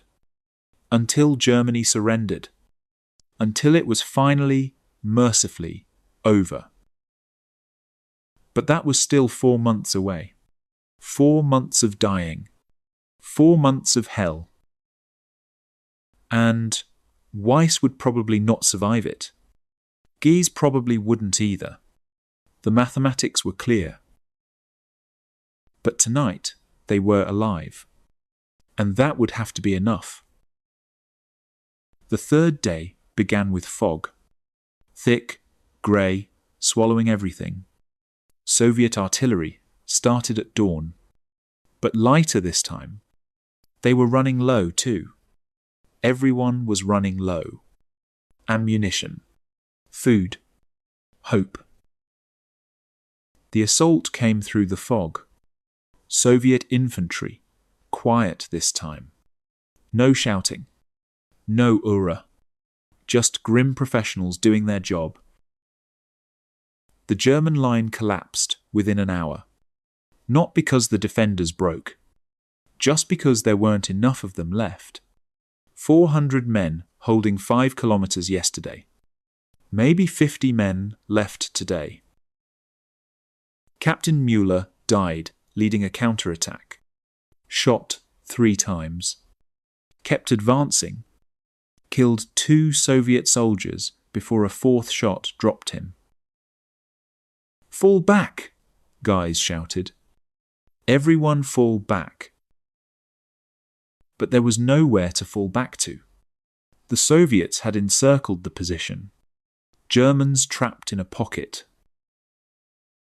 Weiss ran through the fog with Gies, trying to find a way out. Any way out. They stumbled into a ravine, thought they'd found escape. But Soviet troops were there too. Ambush. "Get down," Gies fired. Dropped 2 Soviets. But more appeared. They ran. Through trees. Through brush. Bullets chasing them. A Soviet soldier tackled Gies from behind. They went down together. Wrestling. Gies got his knife out. Stabbed upward. The Soviet gurgled and died.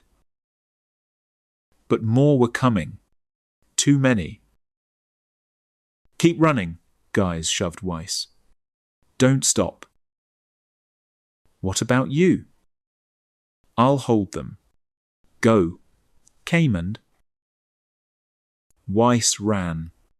Heard Gies firing behind him. Heard the sergeant's last stand. Then silence. He was alone. Weiss stumbled through the fog for what felt like hours. Lost. Disoriented. He'd dropped his rifle somewhere. Had only his pistol. 3 rounds left.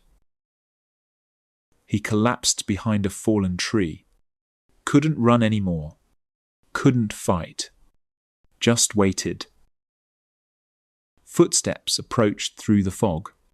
He raised his pistol, hands shaking. A figure emerged. Soviet uniform. Medical bag. Red Cross armband. Rosa. She saw him. Stopped. They stared at each other. Weiss's pistol was pointed at her chest. Her rifle was slung over her shoulder. Not ready. She could reach for it. He could fire. One of them would die. Maybe both. But neither moved. Private Theo Weiss, Rosa said quietly. Remembered his name. Rosa Alexandrova, he replied. Remembered hers. She looked at his wounds. Shrapnel in his leg. Blood soaking his uniform. You're hurt, she said. You speak German.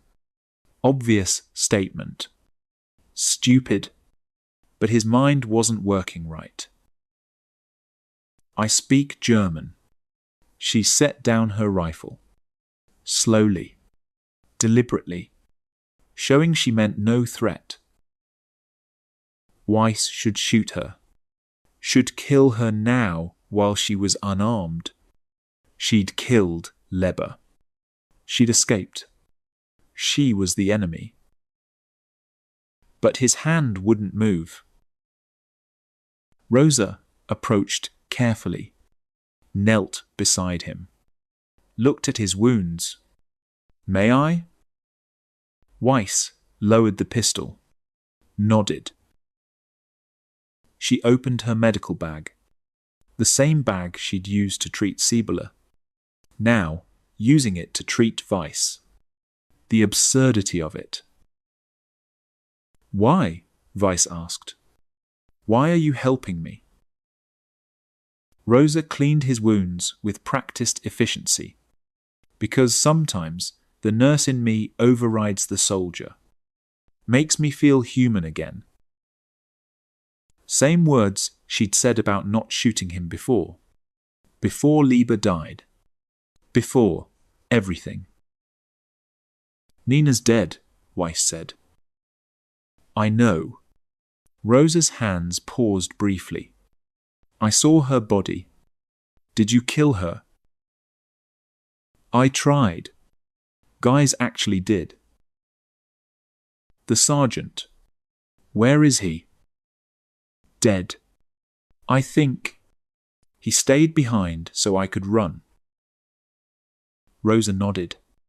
Applied bandages. All of them? The men from the squad? All dead. I'm the only one left. And the Ukrainian woman? Alia? Dead. She came back for Lieutenant Brandt. Found his body. Was shot trying to reach our lines. Good, Rosa said coldly. She was a traitor. She was in love, Weiss said quietly. Love doesn't excuse collaboration.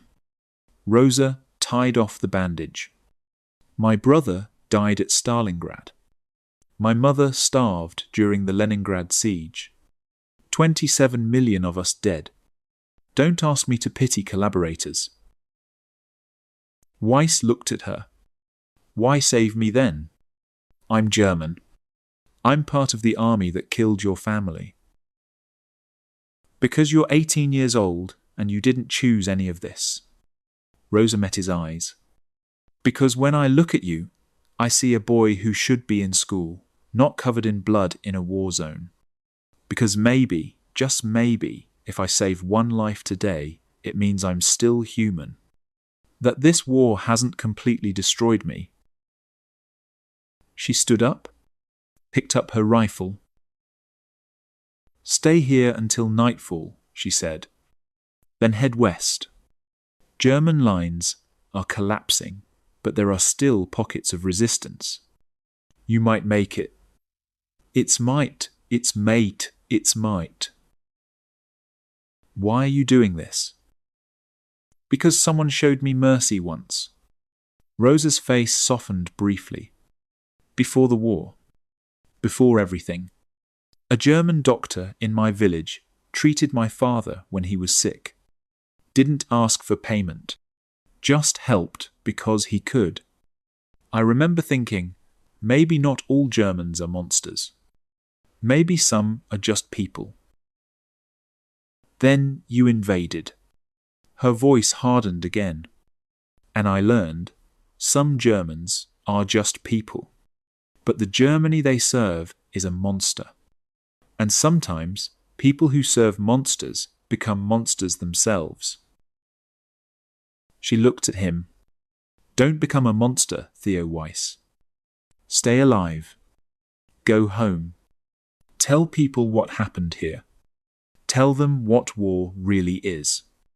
So maybe, someday, this doesn't happen again. I don't think I'll make it home, Weiss said. Then try anyway. Rosa turned to leave. Paused. Your notebook. The one you always carry. Keep writing. Someone needs to remember. Someone needs to tell the truth. So on, the pays in tame. She disappeared into the fog. Weiss sat there, bandaged, alone, alive. The enemy had just saved his life. The woman whose friend he'd helped kill had shown him mercy. Nothing made sense. Nothing fit the stories. The narratives. The propaganda. Just humans. Capable of terrible cruelty. Capable of unexpected kindness. All mixed together. Impossible to separate. He pulled out his notebook. Blood-stained. Dirt-caked. But still there. Wrote, a Soviet nurse just saved my life. The same woman whose friend we killed. The same woman who killed Lieber. She bandaged my wounds and told me to go home. Told me to tell people what happened here. So I'm writing this. For whoever finds it. For whoever survives. This is what war is. Not glory. Not honor. Not heroes and villains. Just people killing each other over decisions made by men who will never set foot in these trenches. Just suffering. Endless, pointless suffering. We came here to conquer, to create an empire, to establish Lebensraum, and we left behind 30 million corpses, including most of our own. This is hell on earth. And we built it ourselves. Never again. Please God, never again. He closed the notebook, waited for nightfall, and when darkness came, he started walking west. Toward Germany, toward home, toward whatever future remained. Behind him, the Eastern Front. Still burning. Still killing. Ahead, uncertainty. But at least uncertainty held possibility. The Eastern Front held only death. Private Theo Weiss walked into the darkness. 18 years old. A killer. A survivor. A witness. One of the few who would live to remember. One of the few who would carry the truth forward. This was January 1945. The war would continue for 4 more months. Millions more would die. But Weiss would survive, would make it home, would tell this story. Because someone had to. Someone had to remember. Someone had to say, this happened. This was real. This was hell on earth. And it must never happen again. Private Theo Weiss survived. He walked west for 3 days, avoiding Soviet patrols, scavenging food from abandoned positions, following the flow of refugees fleeing the Red Army. On the 4th day, he reached German lines. Real lines this time, not temporary positions that would collapse within hours. Fortified defences closer to Berlin. They took his statement. Unit destroyed. All personnel lost. He was reassigned to a reserve battalion, given a new rifle, sent back to war. But Weiss kept his notebook, kept writing. Every night, when he could, he wrote what he'd seen. Not for glory, not for justification, just the truth. The war ground on. The Soviet advance continued. Warsaw fell in January. The Oder River crossed in February. Berlin surrounded in April. May 8, 1945. Germany surrendered unconditionally. The numbers were staggering, almost incomprehensible. On the Eastern Front alone, 30 million dead. Soviet military casualties, 8 to 10 million. Soviet civilian deaths, 17 to 20 million. Murdered in Einsatzgruppen massacres. Starved in sieges. Burned in villages. Worked to death in forced labour. German military casualties, 4 to 5 million. Most on the Eastern Front. Most in the last year of war. Most in pointless battles, defending a regime already dead. German civilians, 2 to 3 million, fled westward. Hundreds of thousands died in the retreat. Killed by Soviet forces. Frozen in winter. Trampled in panic. The greatest slaughter in human history. Weiss was captured by American forces in late April. Spent 2 years in a POW camp in France. Was released in 1947. Returned to a Germany that no longer existed. His hometown was in ruins. His mother had died in an air raid. His father never acknowledged his return. Still angry his youngest son hadn't died a hero like his brother. Weiss never became a writer. Not professionally. The words wouldn't come anymore. How do you write about ordinary life after you've seen hell? He worked in a factory. Married a war widow. Had 2 children. Tried to be normal. Tried to forget. But he kept the notebook. Hidden in a drawer. Never showed it to anyone. Not his wife. Not his children. Too raw. Too honest. In 1983, dying of cancer, he finally gave it to his daughter. This is what happened, he told her. This is what war really is. Not what they teach in schools. Not what politicians say. This. She published excerpts in 1985. On the 40th anniversary of the war's end, it caused controversy. Some said it was too sympathetic to German soldiers. Others said it didn't show enough of German atrocities. But historians recognized its value. An authentic voice. An 18-year-old boy's unfiltered account of 3 days in January 1945. No heroism. No propaganda. Just truth. As for the others, Sergeant Bruno Guise's body was never recovered. Listed as missing in action. Presumed dead. No family came forward to claim his records. He died as he lived, alone, pragmatic, doing what he thought necessary. Lieutenant Joachim Brandt and Aliyah were found together in the spring when the snow melted, buried in a mass grave with hundreds of others. No individual markers. No names. Just bones. Brandt's string quartet was performed in Vienna in 1948, a memorial concert for artists lost in the war. His parents attended. They never knew about Aliyah, never knew their son died for love. Rosa Alexandrova continued serving with the Red Army until the end, was awarded the Order of the Red Star for valor, returned to her village to find it destroyed, everyone she knew dead. She never married, worked as a nurse in Moscow until retirement, died in 1992, just after the Soviet Union collapsed.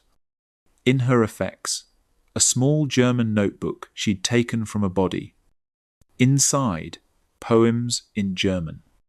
Love letters never sent. She'd kept it all those years. A reminder that the enemy had been human too. Nina Mariakina's body was recovered and identified through dental records. Buried with honours. Her father, who'd been killed by Germans in 1941, had posthumously joined her. Father and daughter, reunited in death. Private Schmidt's letter to Freda was found in his effects. Unfinished. The military sent it to her anyway. She kept it until her own death in 1978. Never remarried. The photograph he carried of her was buried with him in a mass grave. Corporal Fischer, Private Lieber, Private Muckel, Private Siebler, all listed as killed in action. All buried in unmarked graves. All forgotten except as names on casualty lists. Millions of names. Millions of casualties. Millions of stories that ended in frozen mud and blood. The Eastern Front consumed them all. Perpetrator and victim. Invader and defender. Soldier and civilian. It didn't discriminate. It just killed. And when it was over, the survivors carried the weight of those deaths for the rest of their lives. Every one of them. German and Soviet alike. Broken. Haunted. Changed. Because that's what war does. It doesn't build character. It destroys it.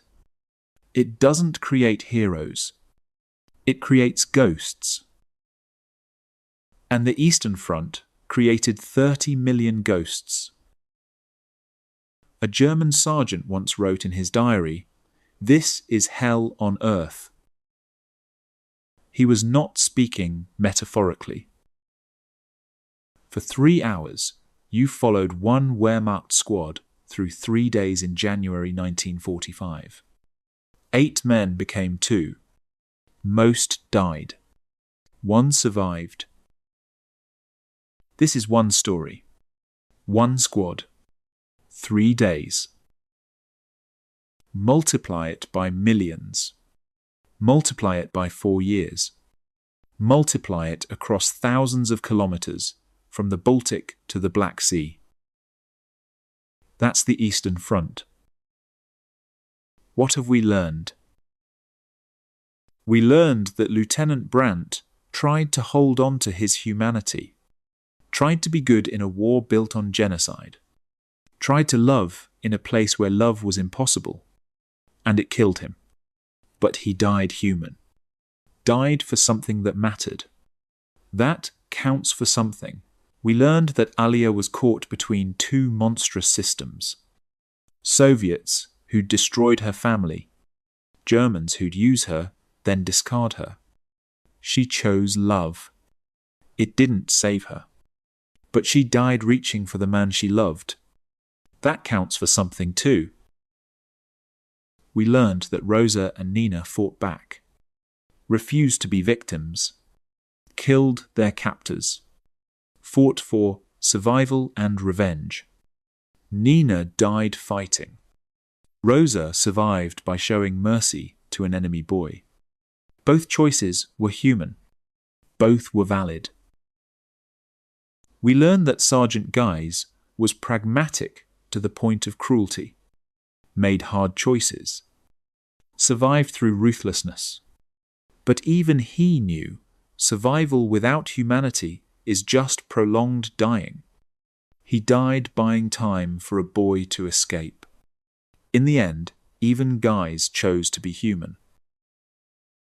And we learned that Private Weiss, 18 years old, wanted to be a writer, wanted to tell stories about ordinary life.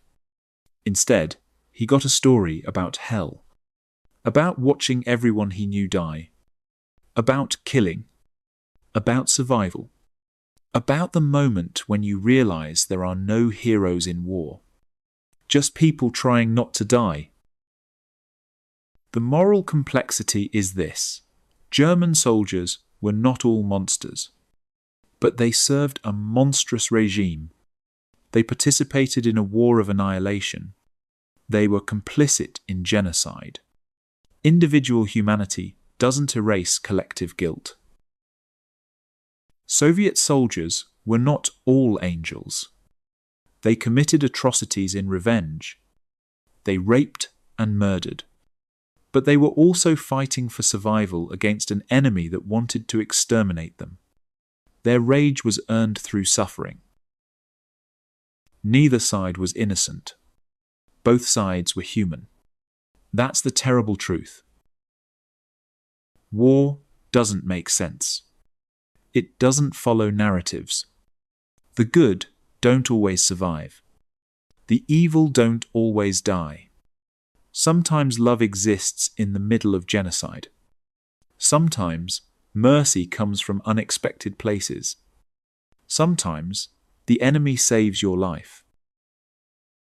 This was the Eastern Front, where ideology died in mud and blood, where grand strategies meant nothing to men freezing in trenches, where survival became the only goal, where humanity fought to exist in a place designed to destroy it. 30 million people died between 1941 and 1945. 30 million stories. 30 million lives cut short. 30 million families destroyed. Most of their stories died with them. Most of their names are forgotten. Most are buried in unmarked graves or no graves at all. But Private Weiss survived to tell this story, to write it down, to say, this happened, this was real, this must never happen again. Because the lesson of the Eastern Front is not about tactics or strategy. It's not about who was right or wrong. It's about what happens when nations pursue apocalyptic visions, when ideology becomes more important than human life, when we convince ourselves that other people aren't really people. The lesson is simple and terrible. This can happen. It did happen. It can happen again. Unless we remember, unless we tell these stories, unless we understand that war is not glory or honor or heroism. War is hell on earth, and we build it ourselves. In January 1945, a German sergeant wrote 5 words that captured everything. This is hell on earth. He was right. And the survivors carried that hell inside them for the rest of their lives. Because once you've been there, you never truly leave. You just learn to live with the ghosts. Remember them. All of them. The dead and the survivors. The guilty and the innocent. The heroes and the villains. and everyone in between. Remember them so it never happens again. That's all we can do. That's all we owe them. Remember. Thank you for listening to this journey through hell on earth. What you heard was based on documented experiences from the Eastern Front, German military records, Soviet veteran testimonies, survivor accounts from across Eastern Europe. The individual characters were drawn from these sources. The historical context, the battles, the statistics, the atrocities, verified from primary sources. Private Theo Weiss represents thousands of young soldiers on both sides who went to war as boys and came back as ghosts. Lieutenant Brandt represents officers who tried to maintain humanity in an inhuman war. Alia represents countless women caught between monstrous systems. Rosa and Nina represent 800,000 Soviet women who fought and died. Their individual stories are fiction, but what happened to them was real, happened to millions. This is History Radio. We tell stories that matter, stories that must not be forgotten. If you found this valuable, please share it. These stories need to be told. These ghosts need to be remembered. Until next time, remember them. Remember what they endured. Remember what they became.